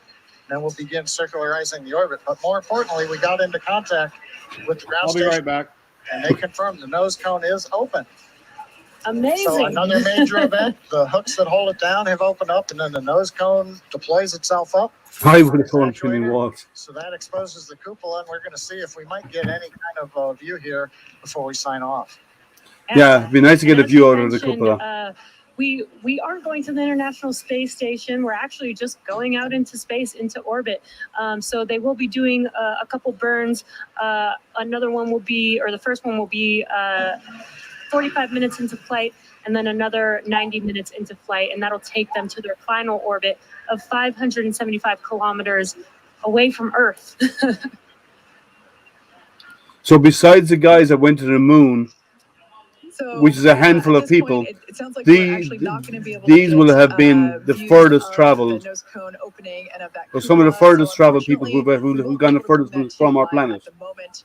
However, we will be providing that footage once it becomes available, and the 4 of us are super excited to see what our 4 Inspiration 4 astronauts are going to be seeing over the next 3 days. So at this point, Jared, Haley, Chris, and Cyan are now officially in orbit. Over the next 45 minutes, they'll reach their cruising orbit and spend the next 3 days orbiting planet Earth. We'll be checking in periodically with the crew to see how they're enjoying their first trip to orbit and to check in on those 360 views of space. If you are curious and want to know where Dragon is at orbiting the Earth, keep tabs on the mission with the Follow Dragon tracker on SpaceX.com. Yeah, and stay on top of any potential live events that we might be able to have with the crew while they're out in orbit by following us on social. And finally, for today, the thank yous. Kennedy Space Center, the Eastern Range for the support getting us through the countdown, the FAA for launch approval, and of course the Inspiration 4 crew for their confidence in SpaceX, getting them into space today. And finally, thank you to everyone who is logged in to watch our webcast and donated to the St. Jude Children's Hospital. With that, we wish you a good day. Cool. They're signing out. All right. That was cool. And I if I had the opportunity, I'd go there tomorrow. If I had the opportunity. Well, that would be like, imagine, like, that would be one hell of a vacation. I know you're in a small, cooped up little place, but imagine the views you're going to see of the planet and of space and so on while you're out there. Yeah? And what they normally do is the nose cone be orientated so it's pointing towards the limit of the planet. So when they're going around, they always have Earth in view, is what they generally do. They don't point it away. They always point it towards it's over. Yeah, it just ended the stream, Jerry. Well, it was well worth watching. I know it ate up a lot of our time, but it was really fun. And it was great to watch. No beans for dinner on this. Actually, they probably do eat beans because beans are high protein. So there probably is beans and curries and stuff like that as part of their meal selections. They that's so important in space. There's no window you can open. But they choose the meal selection before the flight. They're given an option what you want, and they pick their menu. So what's happened if somebody has gas problem? Well, you deal with it, and there's air. The whole thing is an air purification system. So, yeah, but it's it's fun. Like within the next 90 minutes they'll get out of their spacesuits. For gas, right here, they got all have big lighters with them. Now hold it on your bottom. No big lighters. This is not tripods. Tripods channel.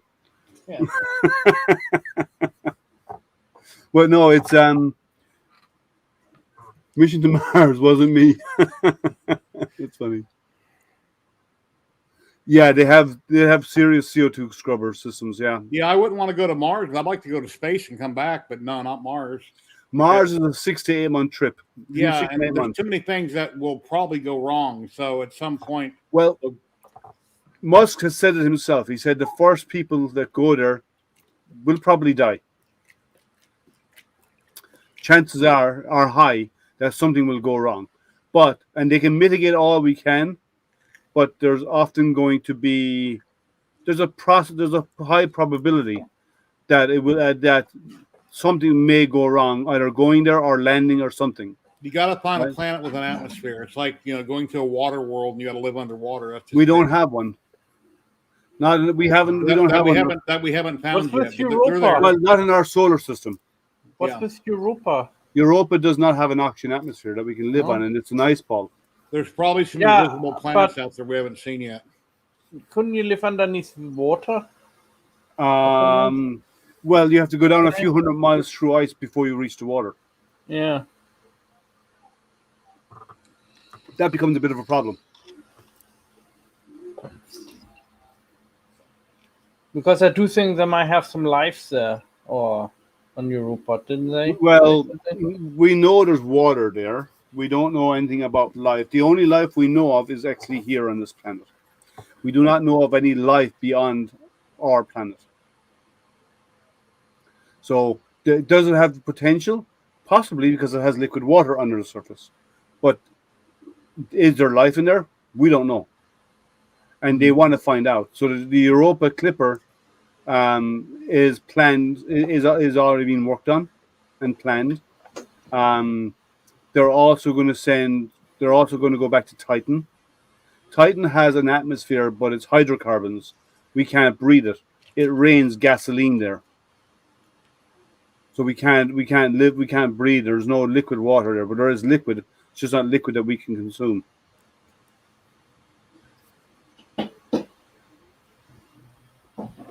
Well, I apologize. I'm not more excited and energetic. I'm just kind of hanging out. So The possibility is non-zero. The possibility of what? Life? If you're talking about life, yeah, the possibility of life. Well, let's put it this way. Chance. What's up, Matt? Howdy, Matt. How are you? Sorry. The link. Let me put the, since you're on your break, the link is there if you want to come in and join, Matt. I just posted it. But okay, so the possibility of life exists. The probability of life is real. The possibility of us finding that life and communicating with it, if it's intelligent, is possible, but it's probably slim because everything is so far away and so big. So the possibilities of us meeting these aliens, and if there is alien life, intelligent life out there, is small within the next couple of 100 years at least, because we don't have the technology to leave our solar system and go really. Like even the Voyager spacecraft haven't really left our solar system. They're still under gravitational effects of our planet, right? Or our sun. Even though they are gone beyond the heliosphere. Anything that we know about, yeah. We don't know what the government really has and what their technology has put away hidden somewhere. Yeah, well, if we had that technology, the space age, the space race developed a lot of technology for us to get there. And so there's more, and the military does develop technologies, admittedly. Like jellies or fish, there could be something there, we don't know. But the possibilities exist because the core of the planet is heated, which is why it has liquid water. And ooh, you got a guest. And Matt's at home. Hey, what's I'm going glad on, I'm buddy? sitting down. How you He's doing? normally at work. Nope, I took the week off. So Really? Yep. Wow, cool. Yeah. So I had the TCT show that I wanted to go on Monday, and I'm like, you know what? I'm just gonna take a nice relaxing week off and call it a week. Nice. That's always good. What does your shirt say, Matt? It's Super Daddy-O. Oh, okay. So it's one of the shirts my son and daughter got me last year for Father's Day. How old are your kids? 10 and 2. Wow, yeah, my youngest is 15. Oh yeah. Yeah, my only is 32. Oh, well, that's pretty close to me.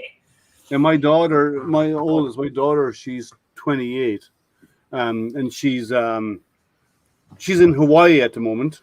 Oh. Well, she's working from there temporarily. She rented a place out there because she has to go back to the office next month, I believe, or the month after. Gotcha. And her office is based in Seattle for her work. She's with PricewaterhouseCoopers. Gotcha. So she eventually has to go back. She has to go back to the office. They're starting to open up their offices there. So what she's doing is she's using the time, since she can work remotely right now. She decided to go and rent a place in Hawaii near Waikiki Beach, and she's spending 2 months out there. And then after that, she'll fly home, pack her stuff, and head back to Seattle, where she has to go back to the office. Gotcha. That must be nice. Yeah, so am I. Because if I was out there, I'd be out there with my telescopes. My son just built a new computer, and he told his wife, he says, hey, my dad's going to be mad at me because he won't be able to buy any of this from me. Because, of course, he has kids now, so everything from him will go to his kids, not to dad. So that's life. Totally understand. Yeah. So, Roger, you're correct about the black smokers like we have on the deep in the oceans and Earth. If they exist on Europa, that's what could possibly be a place where life would exist. And what we find around ours is bacteria and crabs and shellfish like that can withstand that heat. The videos they have on YouTube of the Mars, whatever they call that rover, whatever it's up there right now, taking pictures. Perseverance. There's a lot of videos on there that's been showing things lately on YouTube that look like a wrecked craft of some kind. Have you seen those videos? No. I only pay attention to the real images. Well, I'm not sure where this one's coming from, but I watch it a lot. It plays this same music over and over, and it shows different scenes of different things. It zooms in on Ram Design. So I'm not sure. Ram Design. Yeah. Well, what people do is, people take the official released images and they see Dark a rock that's black, or a different color, or a shaded area, Yeah. and they make up all a sort of crap about it, right? That's what they're doing. There's not there is no life there that we have found yet. We're looking for life. Perseverance is searching for ancient life that once existed. They're not looking for anything that's alive there today. They don't believe there is because it's been irradiated so much. Because it's got no atmosphere to protect it anymore. So the sun's rays have been baking the surface of that for millions of years, and it's basically sterilized the surface of the planet. That's what we believe. Yeah, and the skinny ones are chewy, Kieran. I know that.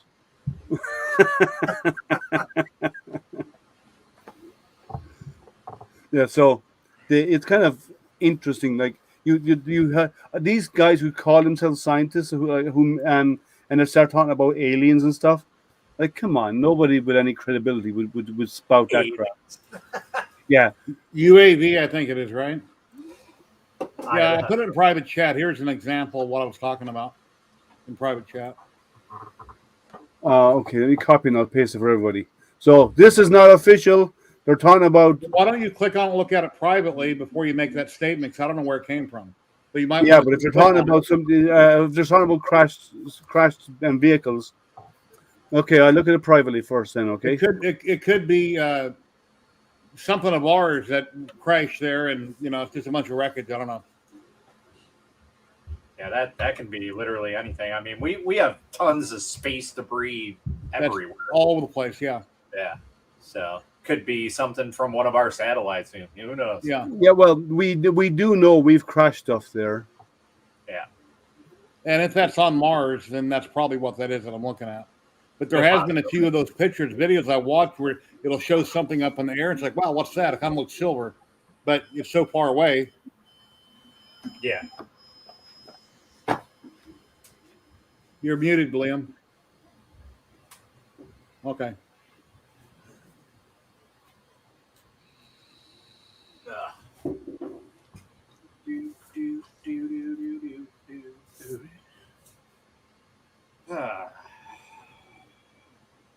When we land the spacecraft, right? It's dropped down by a crane.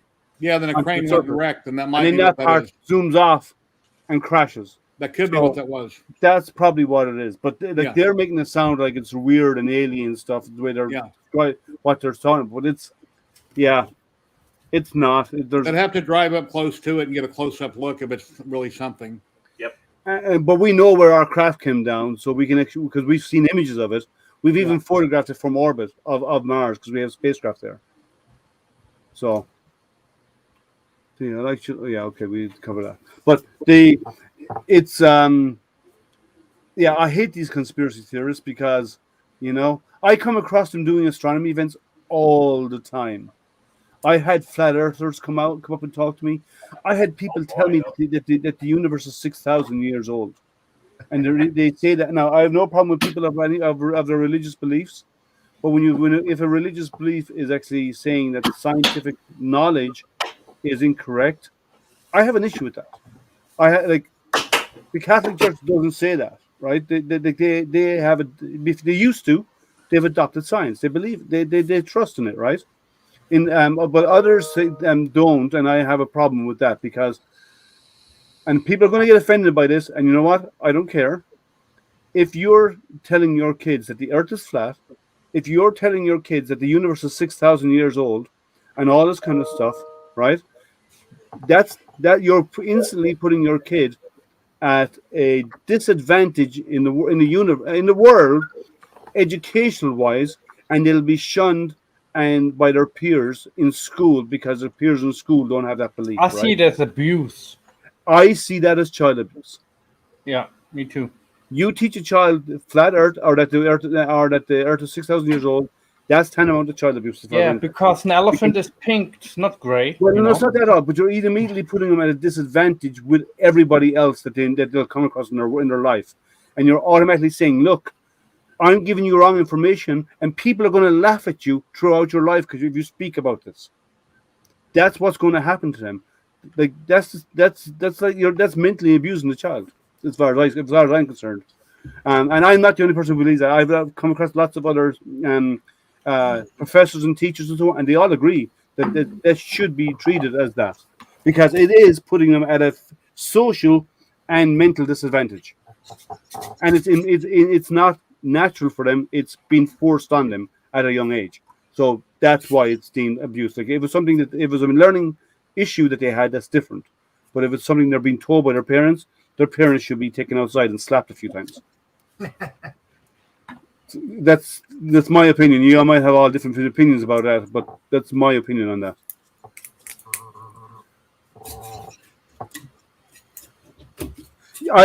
Yours, out of babes, you know. That's what they say.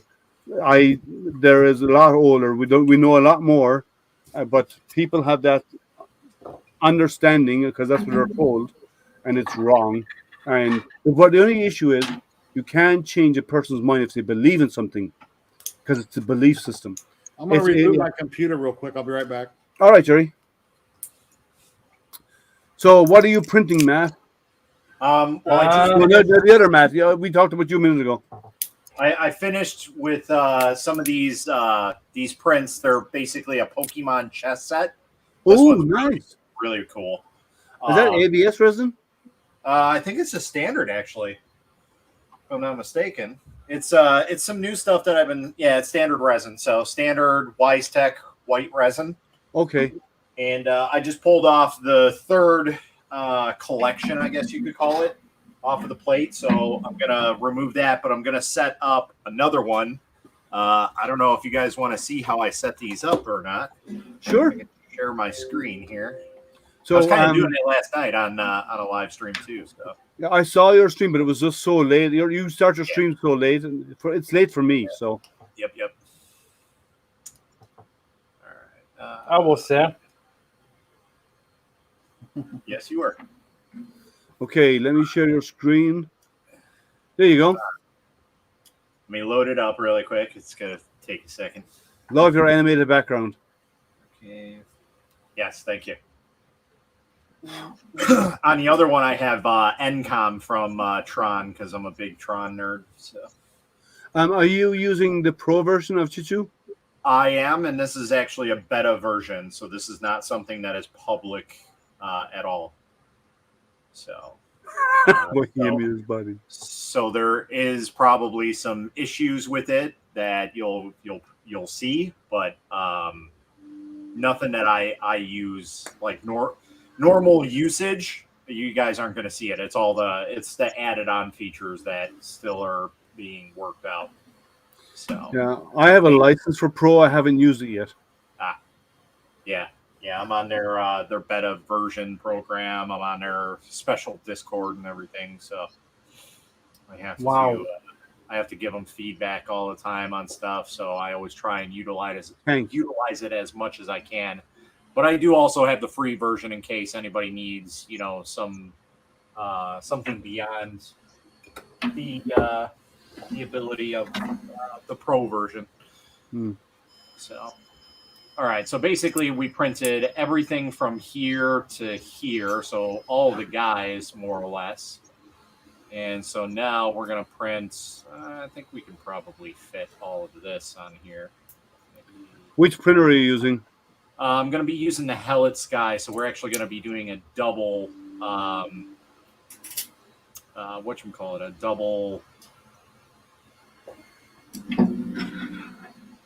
a double way to process them, because basically I do all the work in Shitu Box, I export the file, and then I import it into the Creality Hellet Box, and then I'll slice it in that, because I can't slice the Creality Hellet.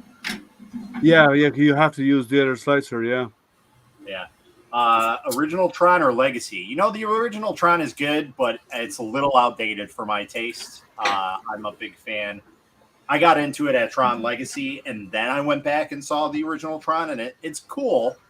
It's definitely cool for its time, for sure. but it's just not my thing, to be honest. All right, so we got to delete a couple here. So let's see. We're gonna do E and D. We got to delete. So let's go ahead and find. I'm making miniature tanks. Ah, nice. Are you resin printing or FDM? Resin. Yeah, resin is the way to go for miniatures. Yes, sir. So these, we're gonna have to flip these. We can probably print these flat, but I'm gonna stand them straight up anyways. We're gonna do cheating on this. So we're gonna select this like that. You have one square that's out, or the two at the end. Sorry. Yep. So we're gonna do. Can we do a select all? Yeah, we can. We gotta delete one more. Okay. Now we're good. Original for the win. Original Legacy was good for its time. Yeah, I agree. I wish there was a third iteration of the movie itself. All right, so this one's going to be kind of interesting because we're gonna stand these ones straight up basically and print them that way. So these Underside, yeah, that would be better, yeah.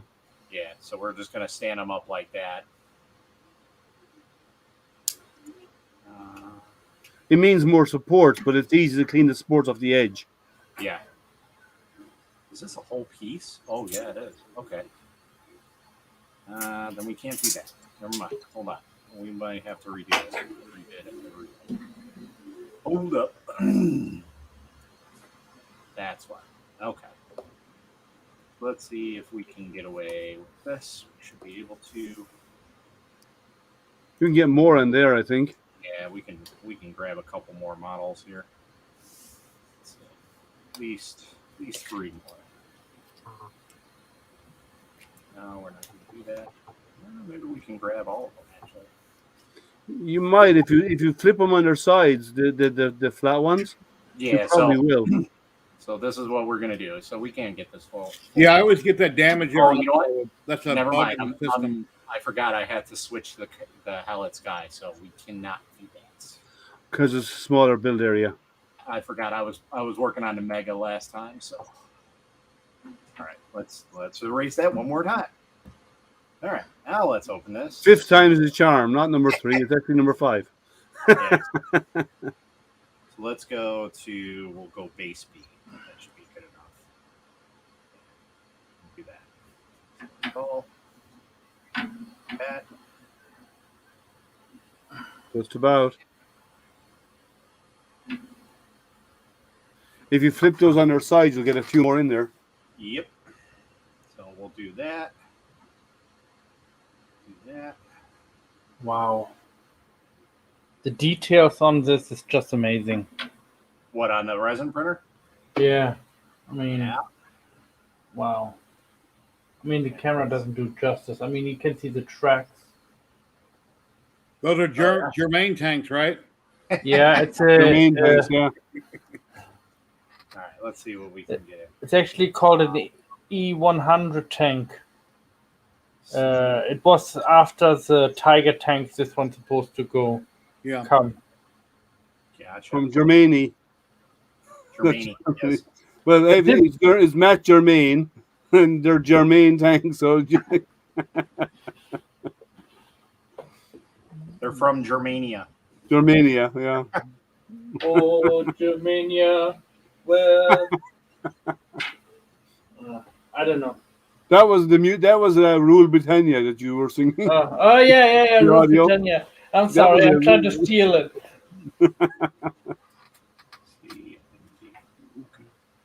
So these ones, we're actually going to choose all these. Oh, I got one. Which one is the Rook? Those of you are making toy tank. Yeah, that's a very good question, Kieran. Does his boss know that he's using her printer? Yeah, oh, that resin printer is not Matt's. It's actually it's Louise's. Ah, Matt just doesn't know that yet. yep. This is true. All right, so we're going to swap this one for this one. And we're going to turn that. And turn it that way.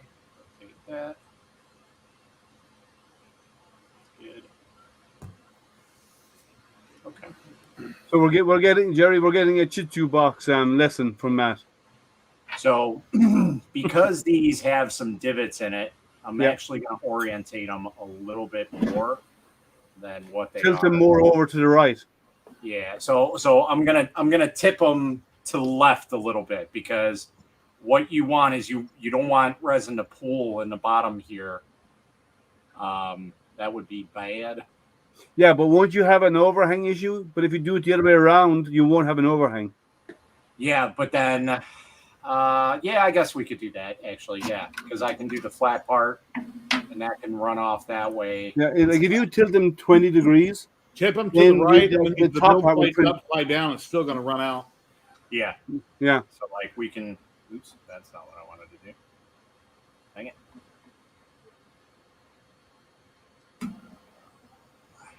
Yeah, I would say 20 degrees to the right. What are you printing, a chest set? Yeah. From what? Why is it keep doing that? Because I don't recognize. It's a Pokemon chess set. Okay, that makes somebody sense. made. Those look like Pokemon things. Yeah. Matt, there's a question there. Does Louise know that you're using her printer to print your tanks? Of course not. She's probably about 20 feet away from him right now. I know. But we have to give him a hard time, right? Yep.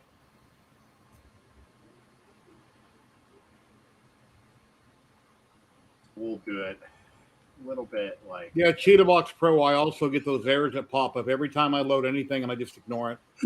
Yeah. So, like I said, with this one, this is actually a beta version of Cheetah Box Pro. It's not public or anything like that. So it probably has even more issues on it. Making broken tanks. It's not broken tanks. Louise, he's wasting your resin. What I paid for. Oh. It doesn't matter who paid for it. It's still hers. Who paid for it? He hasn't realized that yet, Matt. So we're going to just kind of cheat and do the automatic supports. Yeah, tomorrow's Brandy's birthday. SB. Oh, yeah, I almost forgot. Happy birthday, Brandy. She's not watching. I know, but still, we're saying it, so. Yeah, happy birthday. Okay. She'll be 47, I believe. Pretty good. You believe? Yeah. You believe. She's 10 years I younger than me, believe and I'm I can 57. fly. And that was the last time we heard of Jerry. Yeah. Yeah, The Jerry shopping has donations plans are piling up. Jerry's going to take her out for a really expensive meal. He's going to take her to McDonald's drive-thru. Oh, yeah. I'm kind of broke at the moment, so I don't think that we're doing anything, actually.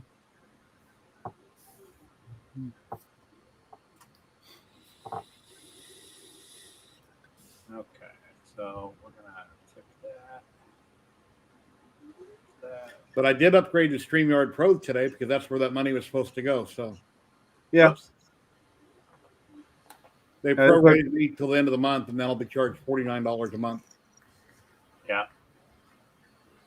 Yeah, I took the plunge and did that too. I upgraded. Yeah, well, I don't get income on my channel, so anything at all. So Yeah. that's why I'm using the free version of StreamYard. But when I do if I'm doing my unboxings and so on, I just use OBS and go straight to YouTube. If people on PayPal would send you enough donations that would cover it, then at some point you could do that, or when you get monetized. Yeah, I'll get there someday. And I can't afford to pay for it for a year. I'll save $160 a year, but I don't have $500 and something to buy Pro for a year at a time. Yeah, it's very expensive. Yeah, for what you get, it's very expensive. Yeah, you're going from 720p to 1080p. And then in fairness, for for the amount of money they charge per month for the pro version, they should be offering 4K streams, and they should add a whole pile of features, and they're not doing that. You can stream to 8 destinations, or like with Tim. Remember when we done the droid builds? Yeah. 5 of us were on, or 4 or 5 of us was on. We were multi-streaming on multiple channels.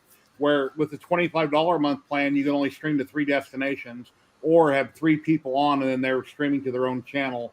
You multi-stream between channels, but it's not good to multi-stream between channels, because then it just breaks up all your people being all over the place, not everybody in one location. Yeah, it's better off to have a single channel. Yeah. All right. I'm using I have another service, and they haven't added the guest option yet. I'm waiting for them to add it, where I can stream to multiple locations as well. And then OBS is free, and it's perfect. But for one person, OBS is great. Now I'm thinking about playing around with OBS Ninja to see if I can get that working, and you can use that to invite a guest into the OBS streams. Oh, nice. So, and it's free. OBS Ninja is free, but it's basically a web service, and it creates the video feed. They connect to it and it creates a link, and then you can embed that link. You can then use OBS to stream that link, so that can be part of your what you're streaming out. Right. And it works, but I need to play around with it because I need to get the audio and everything coming through. So if I can get that working, then I can go back doing more interviews again because of it. Looks good, Matt. Yeah. Right. I had a couple more, and I think we're good. Looks good, Matt Germain. I mean. Yeah, Matt Germain. He was showing a little tank on the screen. Oh, nice. Yeah. First proper resin miniature print. Cool. I've never done a tank ever. I mean, I love tanks, but I've just never done one. Yeah, you can download them, I think, Universe. Yeah. So I downloaded the pack. There are like maybe 40 or 50 in there. Mm-hmm. Different ones. Mostly the old ones, you know. When I was a kid, I played with army men and tanks and all that stuff. Oh, yeah. A little army man, yeah. I was not allowed to play with them, so I secretly played with my neighbor. So, because he had little army men, we played in his little sandbox, what he had. I think I was like 8 or 10 years old. Yeah. Nice. Do you need to add support in there, Matt? So I do that just in case. I highly doubt I even need that, but it's just kind of like, I'm going to throw it in there because it's a little tiny piece. It's just going to come off very easily. But it's just to be on the safe side in case this wall decides to fail for some ungodly reason. Yeah. I always run auto supports, then I drag it down, look for islands, then I add it here and there if I need to. Yeah. So you can do that. There's tons of different ways about it. So, and that's what's kind of nice about the Pro version is that you have that percentage protector on it. Make them all different colors. Show people the color option. Yeah. So like you can do all different things like the color-wise on it. The top right, the color options over on the top right, on the far right. Yeah, close that. Well, close this one. The far right of your screen. Since you have them all highlighted, one of those is a color option. Yeah. And then the more you click it, the more it'll keep changing colors. Yep. But and then you find one you like. Yeah. Yeah. And in this setting, you can even change the entire appearance of everything here. So like if I wanted to change the platform color, I can change it to red if I wanted to, you know, and just hit apply and it changes it to red. It's not a huge difference, but you can see it's a little bit different. So. But you can literally change every single aspect. You can change these blue bars. You can change this whole background about black. Changing the color of each of the prints, each of the items, makes it easier to select them from the menu on the right when you want to unselect or change something on one of them. Yes, absolutely. I do it for the sake of my videos so people can see them all in color. Just, you know, it looks good. Yeah, it's got a lot of nifty little features. Is it absolutely necessary to have them now? But hey, you know, everybody. You have G2 Box Pro, Jerry? Yeah, they gave it to me free for a year to try out. Cool. Test it. I would never pay for it. For the I have a free- license too. I haven't used it yet. The free version is perfectly fine. Yep. So basically, we're done here. So we're going to save this as an STL file. So, and I'll just save it as chess4 because we already have that. If I was a company doing this for a living, selling resin prints on a large scale, well, then I would pay for it, and I could find a reason to justify it. Just being a hobbyist, I tinker around. The free version. Yeah. If you were generating income from using it, then yeah. And I had a reason to have it or use it. Yeah. So now we're going to close this. And we're going to go into Creality Box, which I'm limited to on my Hellet Sky because I have a beta unit and I can't update it. You have a what unit? I have a beta unit for the Creality Hellet Sky. A beta? Yeah. Oh, okay. Yep. Beta. Okay. Beta. Is that a New York thing? Yes, it is. Okay. All right. I've never heard that one before. You're from New York originally? No, I'm not. I'm a Chicagoan. Okay. Chicago. Yeah. So basically, all we're going to do is we're just going to slice it in here and call it a day. So, Well, James calls Nevada Nevada. Nevada. Yeah. People do that all the time. I've been there 50-something years. It's Nevada. No, wait now, Jerry, there's a difference. Nevada is where you live. Nevada is where the posh people live. I'd rather live in Nirvana. So James is in the posh part. He lives in Nevada. Here's a picture of that control board. I got that little camera working right here. There we go. I'll That's stop a new one. because I'm pretty much done with that. So that's all we do, and then we put it in the printer and call it a day. You're not using the Wi-Fi feature? I'm not a big fan of it. Even if I have any Wi-Fi or Ethernet connectivity on any of these printers, I will probably never utilize it because the problem is you're sending the data as it's printing. So the chances of something happening are very, very good. So it's not like a Raspberry Pi. I'm sending it to a unit. It saves it on there, and then you print from the Pi. It's not like that. Yeah. That's a nice laser. Whose laser is that? That's Jerry's homemade. Jerry Knapp special. Oh, nice. Got a Comgrow 5 watt on it. And I had Did a you little just control piece board. that together? Yeah. I got the extrusion from Ziltech. DB3D Dan referred me some files over on Thingiverse that I printed them all out of PETG. Oh, nice. And I'm just tinkering with that. It's a nice setup. Another project, one of many, and going around my room, let's see. Right here, I've got the Focus printer. I've got a returned Viper that was going to go back to Anycubic that I'm working on. I moved my Ghostbuster car back there. That way, maybe it'll get worked on sooner. But sitting right behind me.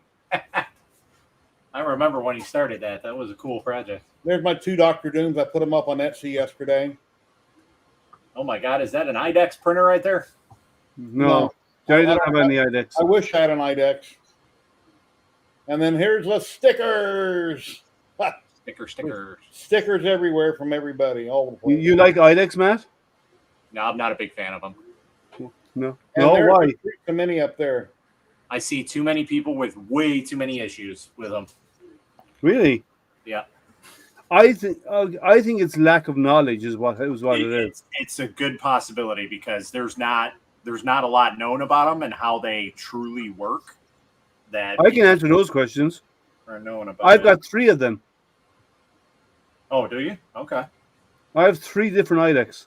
I have the Artist D from JG Maker. I have the Guido X40, and I have the 10-log D3 Pro.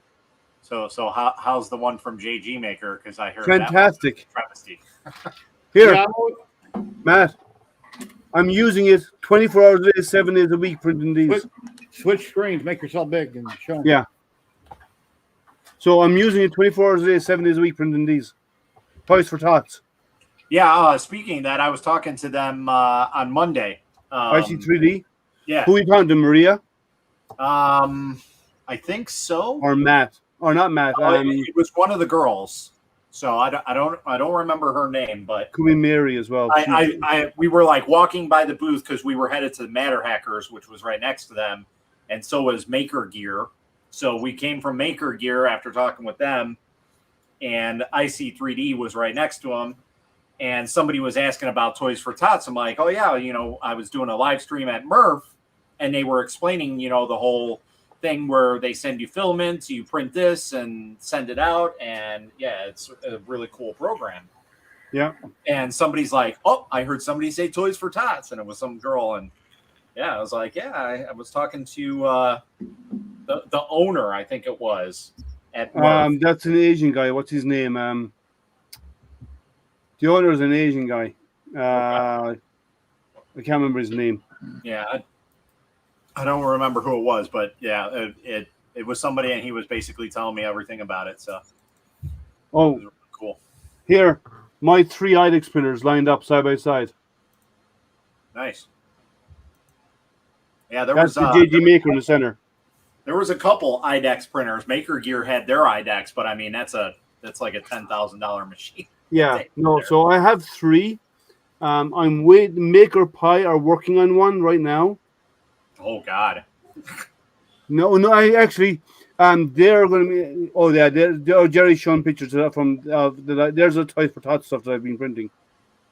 I can't deal with Maker Pi. They went off on a tangent a couple of years back when they were trying to make a footprint in the market, and they basically said that the president should die. So I was like, I know a lot of people hate the guy, but that's kind of stretching it there, buddy. I'm dealing with with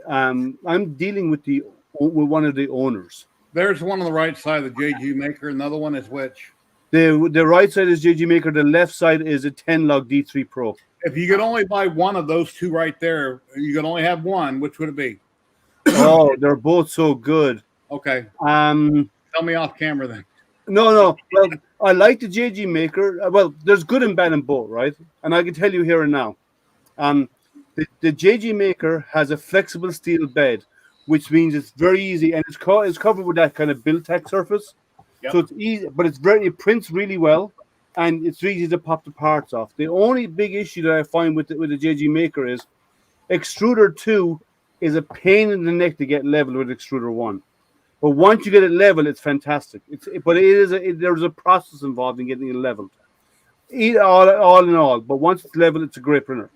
The 10-log D2 Pro, the D3 Pro. Is that a VGA connector on the top?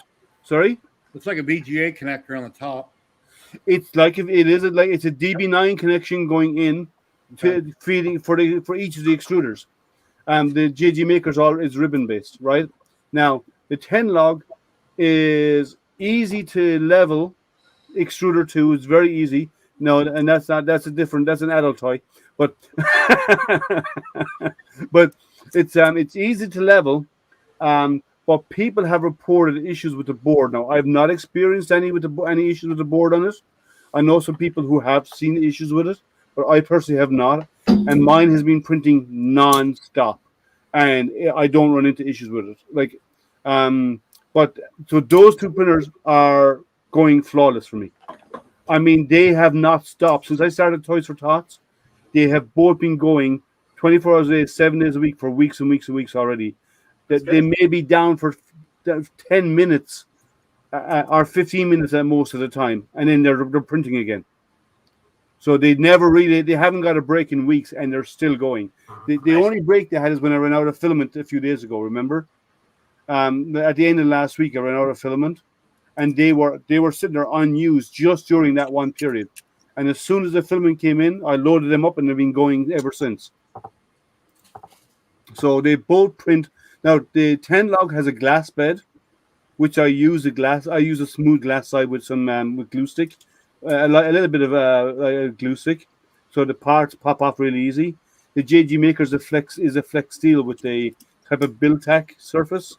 So again, it lifts now the magnet on the JG Maker for the flex steel bed is unreal.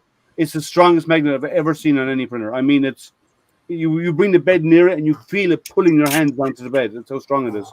So you get a really good connection there. There's no chance of it slipping around or moving, But so they both have their good and bad points. But on average, I would say one's as good as the other. If one has a bit of problems with one area, one has a bit of issue with the other areas.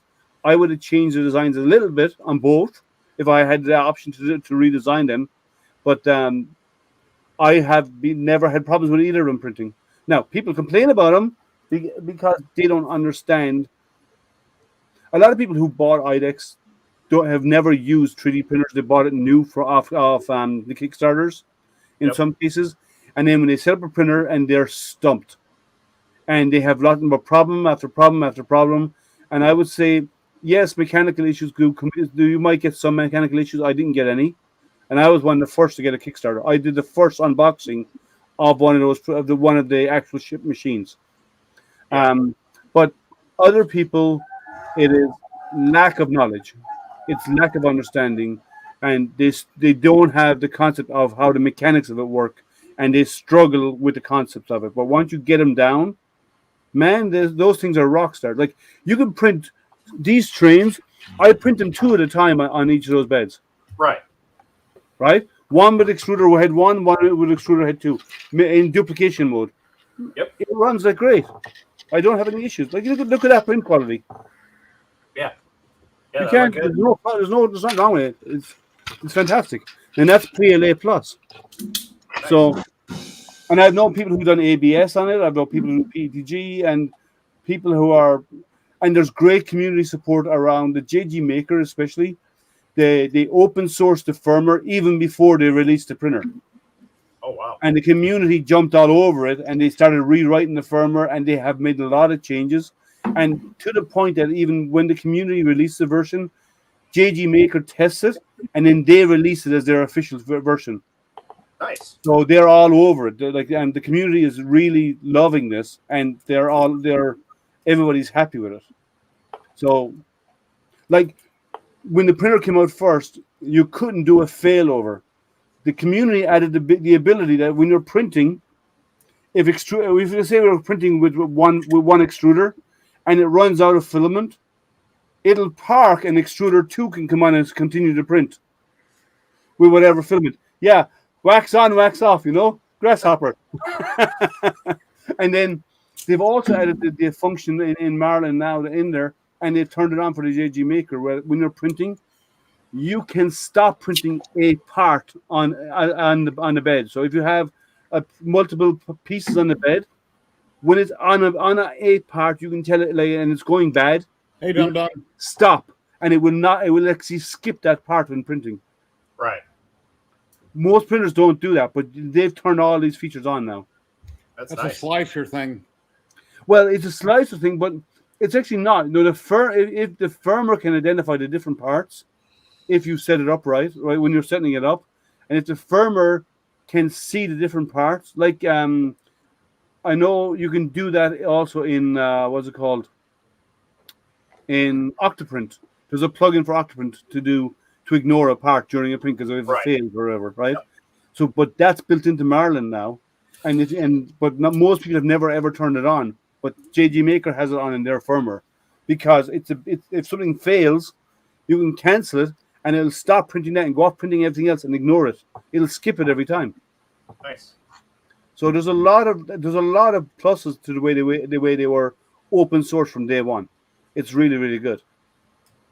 Yeah, JG Maker's a pretty good company. I like them. Yeah. I had their JG Maker Magic a long time ago. Oh yeah, I've had the Magic. It's a lovely machine. Yeah, great. Yeah, it's the same as an Ender. It's the same as an Ender 3. Yep. Did you know that the most senior people in Creality, the 4 most senior people in Creality, and the senior management, came from JG Maker? I had heard that. And did you also know that when Creality started, JG Maker were making the machines for them because they didn't have production. Yep. It's when they grew and got really big. Made that for a lot of people, actually. They have done it for a lot of companies. Yeah, they OEM. They make a lot for a lot of companies, and it's just rebranded as that company. Yep. So there is not an awful lot of actual manufacturers out there for 3D printers. There's a handful of them, and they make it for everybody else. Yep. That's the same thing with the resin printers. I was just talking about that last night. Calent, they have their D60 model. It's literally the Kingaroon KPS or something like Full of that. gossip. And then it's also the Elegoo Mars. Like Yeah. all the Elegoo printers are Calent printers. They're based off of the Calent ones. Calent basically corners the market in terms of resin printer manufacturing. So Yeah, well, JG Maker make their own, as far as I know, and they have a new one, the G6 coming out, Yep. or just released actually, the new G6. I haven't. It's a 4K resin. I wasn't offered one of them for review, but Right. that's okay. But they make good machines, right? So I've never seen an issue with them. I agree. I figured your favorite color, Liam, was black, not red. Why would you say one or the other? Because space, black, and everything here on screen is red. Actually, I just picked the color because it was contrasting. Okay. But actually, I like black. I like blacks, and I like navy colors. I like navy. I like dark blues and stuff. I'm not a big fan of bright colors. I wear some like grays and stuff like that. I don't like pastels and stuff like. No offense, Jerry. The light blue shirt that you have, I wouldn't be a fan of that. Where I like grays and I like darker colors. Mm-hmm. Yeah, it's just my preference, what I like. But yeah, I do. I've always liked darker colors, though, always. But I do.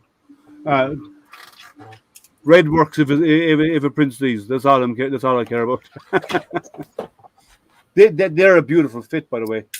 Those parts, they're beautiful. The wheels spin really easily. It's a really nice design.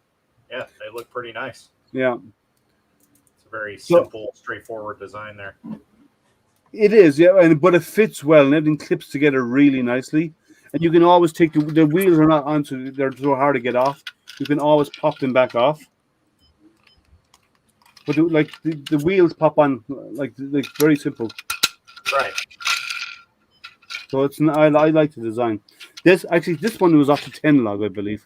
This came off the 10 log. The reason why I'm saying that is the base is perfectly smooth because it was on glass. Right. Oh, Whereas the other, I have the JG Maker's guys kind of texture surface though. Future Maker. All right. Tell her I'm working with resin right now, and I'll be up in a second. Yeah. That a Future Maker, Matt? The what? A Future Maker? Yeah, actually, yeah. He's even more advanced than I am in Tinkercad right now. So cool. He designed some parts. Let me see if I got them. Hey. So he designed like one of these little guys. Yeah, let me make it full screen. All by himself. Oh, wrong one. Sorry. There we go. So this is from a game called Plants vs. Zombie. Hello, Daddy. Hi, sweetie. I did this. Cool. So that's just like one. He's got like. Yeah. Yes, that is very good. Hi. Hi. Gonna say hi. Everyone say hi. Say hi, Sammy. Hi. Yeah, the puppies are down here too. My puppy's upstairs. Yeah, both of mine are down here now. We have the scaredy cat right there. Oh no, I broke him. I wasn't paying attention. I broke his ear. Well, it's still not cured, so you can probably stick it on and expose it to a UV light and it'll harden. Yeah. Yeah. Now she's gonna go, duh. So what's up? Oh yeah. Oh, okay. Next we're going to see her going, dough. Can she hear us talking? Yeah. She can, yeah. We're on speaker, yeah. Yeah. You want some ice cream? Daddy's gonna take you to get ice cream if you want some.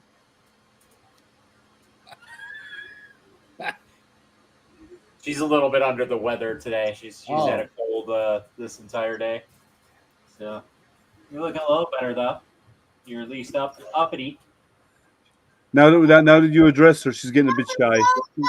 Yeah. He's like, were they talking to me? Well, that's disgusting. She's probably thinking, where does he get off talking to me? Yeah, Daddy said I can't talk to strangers, so I'm not going to answer. Yeah. Yeah, she gets shy very quickly, so she'll be talking to you 1 second, and then she'll just be like tucking away to the next. Right? Hey, kiddo? Yeah. Are So you crazy? what? Yeah? Okay. What? I was going to say, what do you have coming up for unboxings and stuff? Oh man, I got so many. I was debating on whether or not tomorrow or the next day to just do a mass unboxing because I have. Let's go down the list. I have a 3D Talk FAM 260. It's called. It's not even out on the market. Hold on 1 second, okay. I have a Lopmax Shark SC10.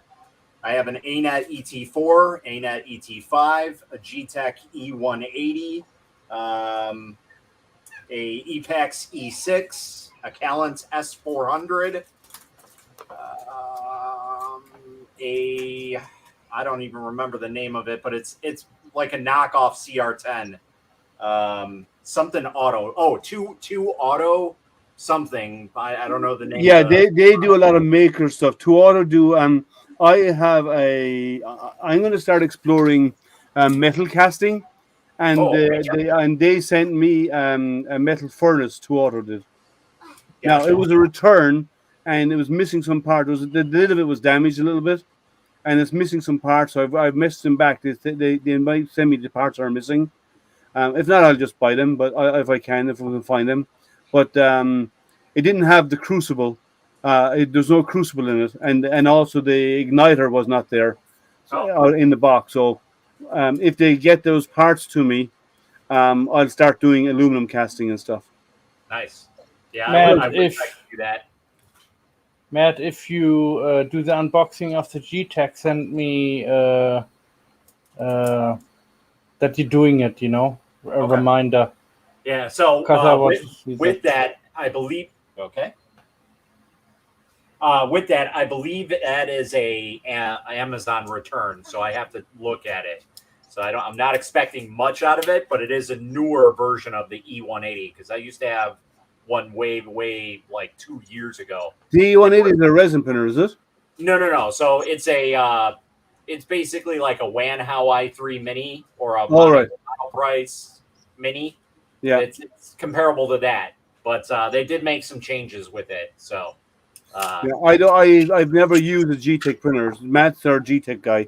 I've never used any G-Tech printer, so I don't know anything about it. I haven't never used them. Yep. They have a couple new printers out now, and they offered me to buy one, but I'm like, nah, I'm okay with G-Tech right now. I have no more room. Yeah. Yeah, there's Benny. All right. I'm doing the dome right now on one of my FDMs. Oh, nice. 25 millimeter. 250 millimeter in size. Okay, good size. I do mine at 300. Oh yeah. Okay. Yeah. Yeah, I could have done 300. I have that one too, but. Yeah, I use the Ender 5 Plus when I'm doing those because I need the print volume. I could do it to the very edge of a bed. I'd rather do in a bed that's slightly bigger to make sure you don't run off the edge even a little bit. So I do it on the Ender 5 Plus because it's a 350 bed. Right. Yeah. Yeah. Speaking of that, that's another thing I got to do. I have an Ender 5 Pro here that I got to do a giveaway because I'm never going to use it, and I figured somebody else can, it could use it a lot more better than I can. So, yeah, Ender 5 Pro, is that the 300 by 300 bed? No, that's the Plus. This is just a regular Ender 5. It just has the upgraded extruder, the Capricorn tubing, and some other stuff. Okay. Yeah, I have I won months ago on Banggood the day they released the CR10 Smart. They say after months they eventually sent it to me.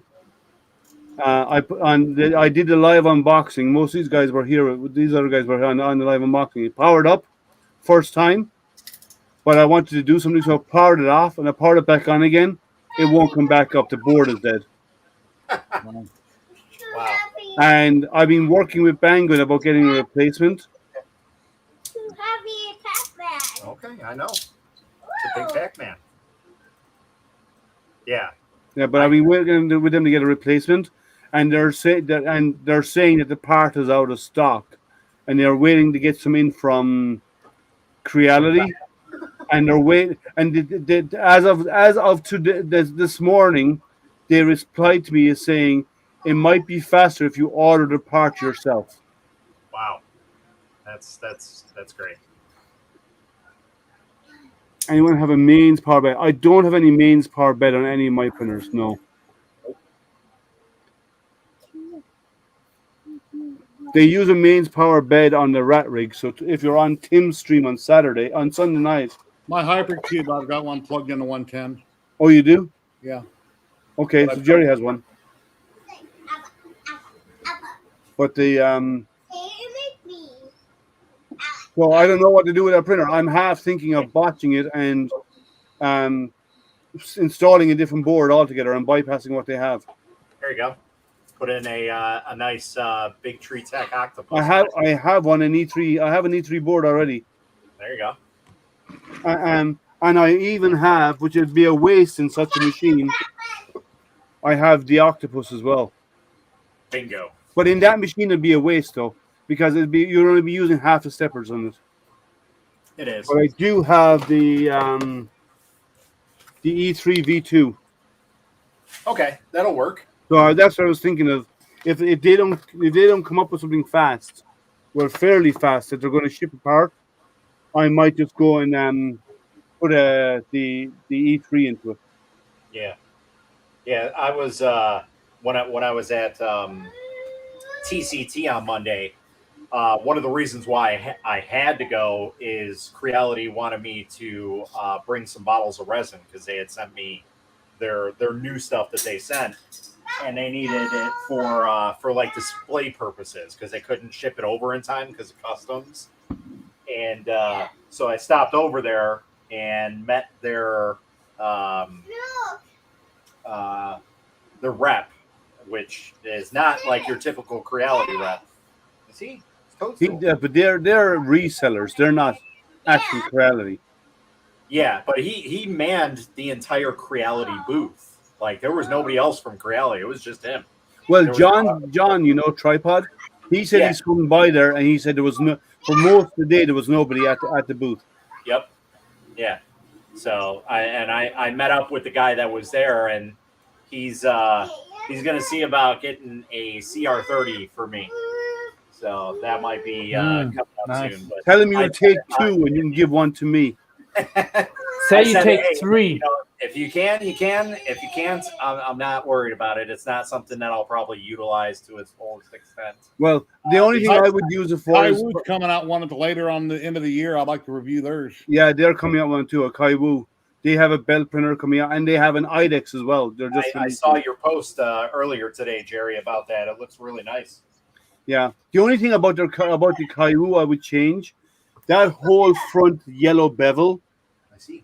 Is blocking your view of the first layers going down on your print. That was the back of the printer, technically, if you got it sitting on a shelf or something. No, well, it's not the back because it's the front because that's where the screen is mounted. So it's kind of screwy because it's kicking out the other end. So yeah, well, it does. The belt printers kick the parts out the back, not the front. Well, you could always relocate the screen, right? You said resin printer. Oh, sorry, the belt printer. Sorry. But yeah, but the only thing I'd use a CR30 for would be for the Toys for Tots stuff. Right. I just hit go and walk away. It would be a perfect thing for that because you could just let that thing rip and just put like a 5-kilogram spool on it and just let it go. IC3D don't do 5s; they do 1s, 2.5s, and 10s. There you go. 10. Put a 10 on it and let it run. Yeah, there you go. And what you do is you'd stagger the parts, so you'd have a part You have part 1, you have part 2, and you have part 3, and then you repeat. So that way, then it'll be constantly throwing something off the bed all the time. Yeah, that would be perfect because, like, I just moved all my wash and cure stuff from here to there, and I can just set it up, put a bin at the end there, and just have it just fall into the bin and just. That's why you go. cleaned it out, because you were making room for the CR30. That's what it's the real reason. No, if I do end up getting it, it'll probably be I'll hit up Pooch and see if I can get a wall-mounted unit for it, so I can mount it on Well, the wall-mounted unit is only what are they called? They're called like just hooks. No, it's a piece of wood, and it's basically you slice the wood at an angle, and then one on the wall. You get 2 pieces of it. Oh, so like you just sit on top of each other. What's it called? Is it a French cleat? French cleats, yeah. Yeah, that's what I remember. Dum on that bed. I think it was 2 years ago. I did those videos on my Hypercube 445 Evo. And if you go back and look at my videos, I'm sure in one of the videos I show the bed and I explain how I wired it and everything. It's 400 by 400. Yeah. But it's only a French cleat is all he does to hang it on the wall. Gotcha. So when it's done, the part falls off and falls down to the floor into the box. Yep. So. Yeah, I saw one of the guys on TikTok. He's got a CR30, and he prints like he has his mounted like the highest point, so he can just have it do like swords in one go, and he doesn't have to worry about supporting it, if it's laying flat or anything. So. Yeah, well, one thing about doing that though, I know that they upgraded, and well, not Creality. What's his name? Pooch. Pooch. He made a lot of changes. He bought new aluminum adapters and all this kind of stuff. He made a lot of changes on it to make it stronger for what it was doing. Yep. So you want to talk to him. He sells them as a kit. Yeah. He did a live stream with Joel, I think it was, and he upgraded. Ago, yeah. So. And Joel's part fell off the printer live. That was funny. That's great. Yeah. Well, he hadn't seasoned. You need to season those belts by printing a lot on them to break them in, and then after that, then stuff starts sticking well. So you have to season them, and do a break with them. Yep. Who's barking? My dog. Puppies are saying hi. Says, "Daddy, don't ignore me." I just gave you a rawhide a little bit ago, when you had bones too. They're donkeys. Silly dog. No. Are you silly dogs? Yeah, my dog has an autoimmune disease that causes her nails to not really adhere very well, and what's happening is they're breaking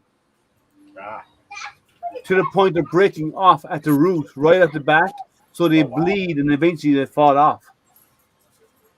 Wow. Yeah, I can't remember what it's called. Maybe try giving your dog like fish oil, like added. Yeah, I do. Yeah. She gets that's one of the recommendations is fish oils, and there's a few other things that I give her now that we've identified what it is. But they actually like if she stops suddenly, the nail was like normally it would just bend the toe. In her case, the nail would actually get and snap at the top. Dang. Yeah. So she's hobbling a little bit right now because of it. Because she did the other day, she did it and she loosened 2 of them at the same time, and it was on the same foot as the last one that is just starting to heal. Right. Yeah. Well, she's chatty tonight, isn't she? Oh yeah. Yeah, she's feeling much better. She's still got a little bit of a cold, but she's good. Hi. Hi. Go upstairs. Oh, you're going to go upstairs? Go upstairs in a little bit. Okay. Because we got to take care of your doggy. I'm going to say good night. All right, man. Good night. Thank you very much. Take care. Have a great day. Good night. Are you going to go, Jerry? Not yet. Okay. We'll be wrapping up anyway in about 15-20 minutes anyway, I'm guessing. Yeah, I'm going to be Okay. on for about another 6 minutes, and then got to get her upstairs. Up to bed. Yep. Someone has to get her sleep. Yeah. Sleep. Tell Daddy you want soda before you go to bed and some sugar. There he is with the bed episode. Soda is mine. But what do we do have? All right, see you guys. What do we got? All right, take care, Madeline. What is up there? Hey, Mylin, how are you? You're a little bit late. We're going to be on for about 20 minutes, I'm guessing more. I'm so hungry too. I Oh, what's that? Oh, bears. What is this? bears. Gummy bears. Gummy bears, Daddy. Rabbit. Gummy bears are nice. Now I like the fruit snacks. Here's a ghost you can show her. Oh, look at that. Ooh, look at. Yeah, let me put it full screen so you can see better. Ooh, you see the ghost? The ghost that flew through the rainbow. Ooh. That is so silly. That cool? It's nice. Oh. You don't care. You got your gummy bears. That's all that's important. Yeah, you got the gummy bears. You're happy. No, I like the Welch's fruit snacks. The small packs of Welch's. Hey, Marlon. They're really good. Yeah, anytime she comes down here, that's what she'll ask for because she knows they're right up there. Like I keep them there when I'm packing up orders and stuff, and I always add one in there, so she'll come down and ask for gummy bears, right? Yeah. So that's Dad's secret stash that she knows is there. Yeah. And I just I had to buy some more because she's been eating them all. Oh, is that it? You're not even going to say me one? Can I have at least one? Thank you. One. That's it. Not, So you asked for it, right? one. Yeah. That's funny. Yeah, mine are all way past that age. Now, see, the difference is now she still talks to you. Mine is in the middle of his teens. Half the time I get is grunt, Neanderthal. I think we go from kids to being very, very social as kids, all the way up to a teenager when they revert back to Neanderthal. Yep. And they walk around dragging their knuckles along the ground, and then they go off to college, and in college they think they know it all, and then they finish college, and after college is finally over and done, and they've been out in the real world for a few years, they realize Mom and Dad were really right. That's the stages I think they go through. Yep. Yeah, my 10-year-old is in the really stage. Oh no, I don't even get that. I get a lot of huffing. Yeah. Now out of my 15-year-old. He is he's over dramatic. So like you'll ask him to carry in some groceries, and they're not that heavy. Hi. And so he'll pick them up, and he'll just be like, "Oh God, like it's the end of the world. I'm making you drag in something that's less than a pound and a half." Yeah. Yosu filament. Yosu. It's Yosu Rainbow. Silk Rainbow. I'm going to be coming up with her in a sec.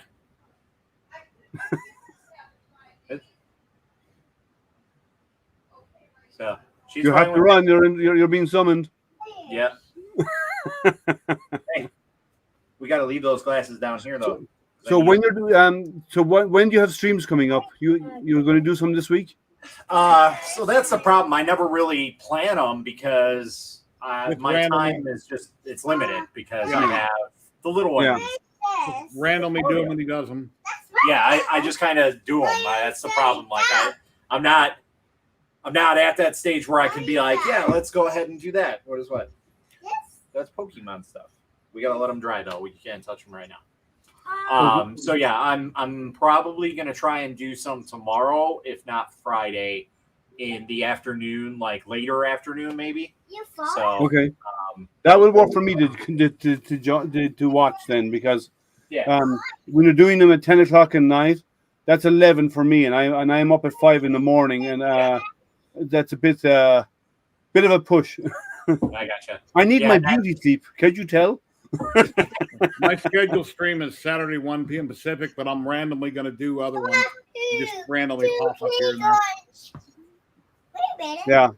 Well, I don't get often times to do random ones. I might try and do some when I can, but I'm doing I do the Wednesday, and I try and reserve Saturday mornings when I do have equipment for a live for unboxings and stuff, and hopefully I'll have some stuff coming in the next few weeks. I may have more than one laser coming. We gotta leave them here because we're gonna. They're going to be very similar, right? They're very, very similar, but I'm hoping I'll have more than one laser coming in the next few weeks. You're welcome, baby. All right, guys, I gotta hit the. All right, Matt. Have a great night. Take care. Take care, buddy. Take it easy. Ciao. Say bye. Bye-bye. Hi. Yeah. So, I think I may have I may have 2, possibly even 3 at some point in the next month or two. I'm hoping, because I have I may have one from Congro, and maybe the Focus one as well when it's ready. Mm-hmm. I think it's pretty much ready. They just need to get out some beta units. Yeah, make a few of them. So I'm hoping for that one. I'm hoping for the same on both. We'll see how it goes. Yeah, actually, I really hope Focus do a larger printer. Well, if they make enough money off this one and enough exposure, and hopefully they will, then I'm sure they'll move on. Well, I'm sure they have already. The people and it's got a lot of momentum very quickly, and they did good in most of the aspects. They have a few areas that I've identified and I've notified them of that they should tweak. It's got baby stepping on the screen. I've noticed that. That's a nice feature. It has baby stepping. It's got leveling on the screen. It's got what else does it have in there? They've already released a version of the firmware that if you want to put an ABL on it, you can actually do that. My Kaiwu is doing great, but I'm having a layer shift problem down around 1/4 of an inch, so I've got to figure out why. On what printer? Kaiwu Max. Oh yeah. Got linear rails and dual lead screws and all that. Where's the layer shift? Is it X or Y? X, because it's side to side, so it's X. And you don't think it's a loose belt or something? Normally they're mechanical. They feel fine. It's usually a belt that will cause that. So I've got to take off the side cover so I can get to it to see how you adjust it and snug it up a little more. Yeah, because it's normally something mechanical that causes the most, either mechanical or the head. Well, when it moves, it impacts something. I had a layer shift, and then I was having a report on my computer that Octoprint is losing power. It had a power problem. And in 5 years, I've never had that pop up on the screen. So I switched it out with another power supply. I done another print, and then it was perfect. It's like, okay, it's fine. Then I done another print after it, and then I had another layer shift. So it's got to figure what's causing it. Trying to think what else could it be. Well, it's in the X because the shift is going left to right. If the shift was front to back, then it'd be in the Y, which it's not. Correct. Now I'm wondering, on the Z, are your couplers on the Z good? Yes, I replaced both when I got it. Okay. It was a return unit, and then one was pulled out of whack, so I replaced both of them with some that I had off the Creality printer. Yeah. Hey, Mika, how are you? How you doing? Now, the reason why I ask is if the couplers weren't good, right? What could potentially happen is when the X is moving, and if it's doing a Z hop and it doesn't do it evenly, it could impact the part and create a shift. Yeah. But you said they're good, so so that's probably not it then. Yeah, it's the first thing I replaced on them. Yeah, okay. Then I'm guessing the only thing I can guess is initially would be belt. So you may have to add the tension there. And there's no wobble at all on the X-axis on the print head or anything? Everything's fine. It's got a linear rail on it for the X. And then it's got smooth rods for the Y. Linear rods, okay. Yeah. Yeah, I don't know. It's hard. You'd have to watch it. the ComGrow laser, they emailed me back and they said, yeah, you should be burning at 100%, like 2600, speed, like 100%. And doing that, the laser's firing, but it's not burning anything. So last night when I burned this board, I was at like 70% 500 speed, going very slow. And it burned pretty good. I mean, except for the divots in the wood where it looks like it didn't burn. But you said like you thought that was because of the way the wood is shaped. Or the color of the wood. It appears, and I don't have an Otur to compare it against. I just have my K40, and that's in a whole different league. I can't compare it to. So I just need to slow way down and see how this works. So. Well, yeah, it's always a balance between speed and power. I try not to run at 100 power.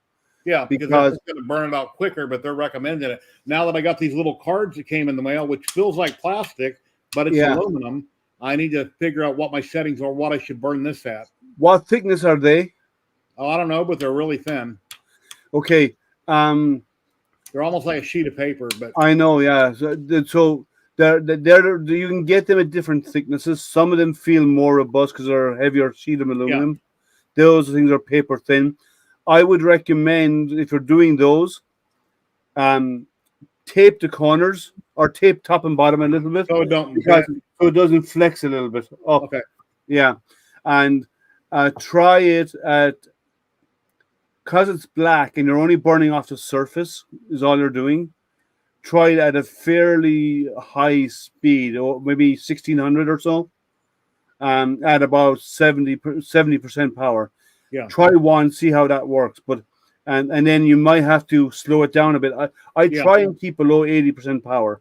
Yeah, I've got plenty, and I can just flip them over, and then when I figure where it burns at, I can write on it what it is.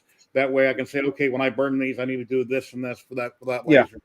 Yeah, because and you may find that you might have to do initially. You might do one and it looks okay. The next one might, because if the thickness of the material varies a little bit, when they coat it, it may not be perfect. So you may find some come out cleaner than the others. And if that happens, drop your speed a little bit for all of them so it goes all the way through in one pass. Okay.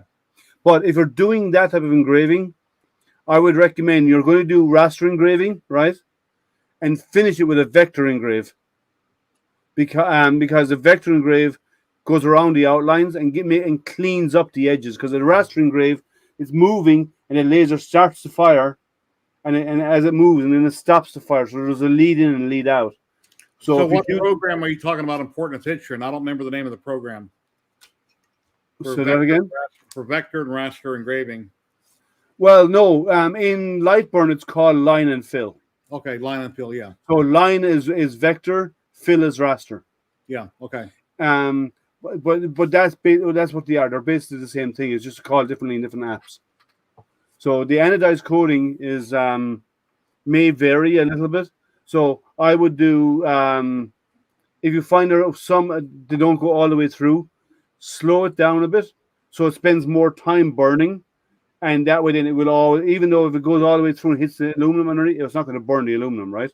So it'll just keep going, and you'll get it done in one pass. But always do line and fill, unless you want really thin lines. And if I ever use it, here's a hood I printed. If I ever should need it, but this lately with the way this is burning, I mean, it barely produces any smoke. I've had no issues. But I'll hook this up in my other room if I should need it, and this can be a hood sucking air outside. Yeah. Well, I've had on mine, like I'm in the basement when I do my streams, and I've got a fair amount of smoke off them during doing one or two small objects. So on the K40, I get a lot of smoke, but the diode so far I haven't. I'm wondering what is the real output on those then. I don't know. I mean, I had that other board on here. Remember, I had hooked up to VCC, and it worked great all day. And while I was talking to my wife, it just quit burning. It's like, what the hell? And then I thought it was a control board. And then once I found out from Creality the proper way that they're wiring this with both plugs, like I showed you, I went ahead and rewired it on the old board. Then it seemed to be working, and then I'd order the new board, and then I got it working. So anyway, I'm on the new board right now. I need to make some little brackets so I can hook up some 3 end stops on it and go from there. And once I get them all figured out and I get it burning right, then I can do a video about it. Well, when it comes to the end stops, if you just get a piece of acrylic, right, and you cut it on your K40, don't have to do the holes on it. You can just drill the holes and we use self-tapping screws to hold it in place. Yeah. So that way, then you won't crack the acrylic, but it will grip. It'll still cut its own thread. So that's probably how I would have done it. Just a flat piece of acrylic, because you want the end stop to be impacted by one of the wheels on the y-axis, and probably a wheel on the x-axis, unless the frame is big enough for to impact the frame first. I was gonna try to go with the frame and not actually the wheel, because I don't really want the real wheel running into it at a high rate of speed. So I figured the frame next to it, but yeah, maybe one or the other. Some companies use the wheel and it works. Does your Tour have end stops on it? Yes. Is the wheel hitting them? They actually have an adapter on there to actually trigger it. They don't actually touch the wheels, but I've seen others that do use the wheel. The wheel's what's tripping it. No, on the R Tour it's not. On the other one, the small one, I think it is. Let me get it. Let me check. Okay. And you were talking about hot gluing it. I don't really know that I want to hot glue my end stop to my aluminum extrusion. It might hold it, but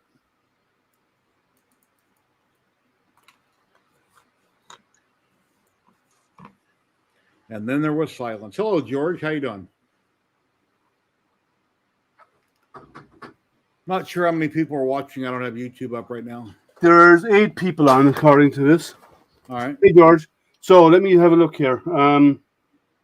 Sobol came out with one, and I hit them up, and they're like, "Nope, you're not big enough. You can't review it. You need to have 5,000 subscribers." Okay, thank you. Yeah. So this one has, and the Z has it on the board here. Can you make yourself big so I can see it better? Oh, sorry, forgive me. So this one, the end stop is right under the board here. Okay. And what's impacting? And it's impacting on this. That plate. Okay, that plate hits it. And then on the y-axis, it's actually underneath here. Okay. And it's been touched by this little bracket here. All right. Well, I see. Okay. And that's on this same smart laser. All right. Thank you. The R Tour, I'll have to double check. It's hanging up. That's fine. I have a general idea. It's fine. Yeah, but even some do. I've seen some that use the wheel. My CNC in the garage, which I still haven't got running, it actually has clamps that clamp the pipes, and then my end stops mount on those pipes. But since I'm using extrusion, that type of mount won't work. 4 a.m. and you're finished painting the walls.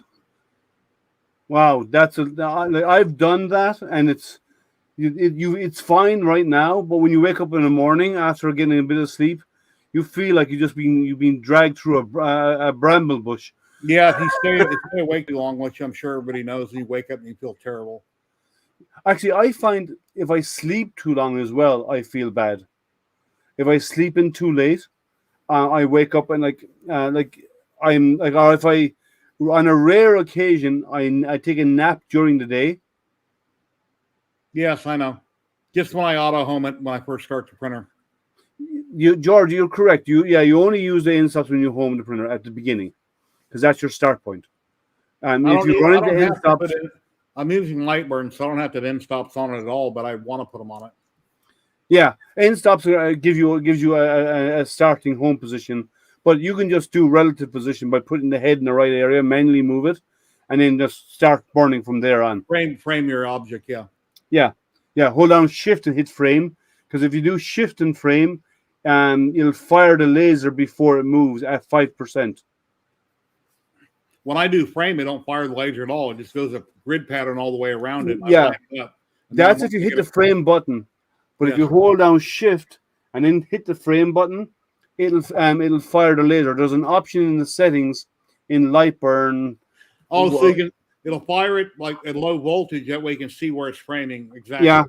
Okay. Shift frame. I'm writing that down. But I think you have to turn it on in the settings in Lightburn. There is a setting in Lightburn to turn on the fire. My K40 has a laser on it, so when I frame, I can see what it's where it's aiming. Yeah.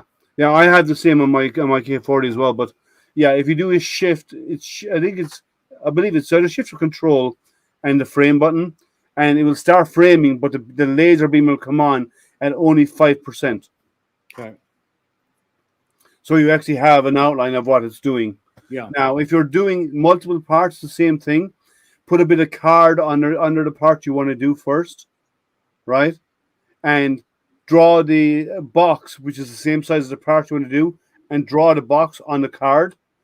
Then every time you're repeating the same part, drop it into the same square that you cut in the card. Make a template line and a template, and then you'll obviously level you'll focus your laser based on the part, but you'll always get the same positioning. Then you can do multiple pieces. Yeah.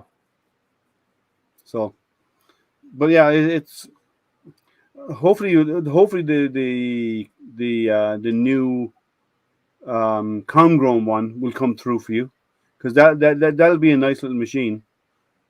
And worst case scenario, you have a spare laser for it now. Yeah. until I get the one after that to compare to that one, and et cetera, et cetera. So anyway, that's part of it, right? We'll see how it goes. Yeah. Just do what I can do, make what videos I can, post what I can post, and go from there.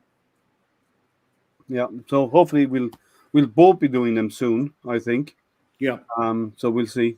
Actually, I need to follow up with them actually to see if they get some word from them when they're. I've got DHL tracking, but that was from 3 days ago, and every time I updated it, they still haven't said anything to DHL. So I'm not sure if they. That's where they've created the label, is what they've done. The label, and then that hasn't went no further than that. Yeah, but that could take a week.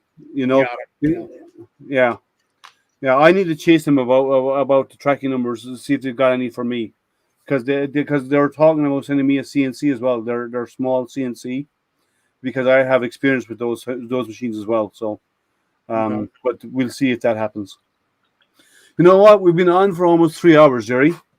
Yep. About time to get going. I got to go eat and do a lot of things.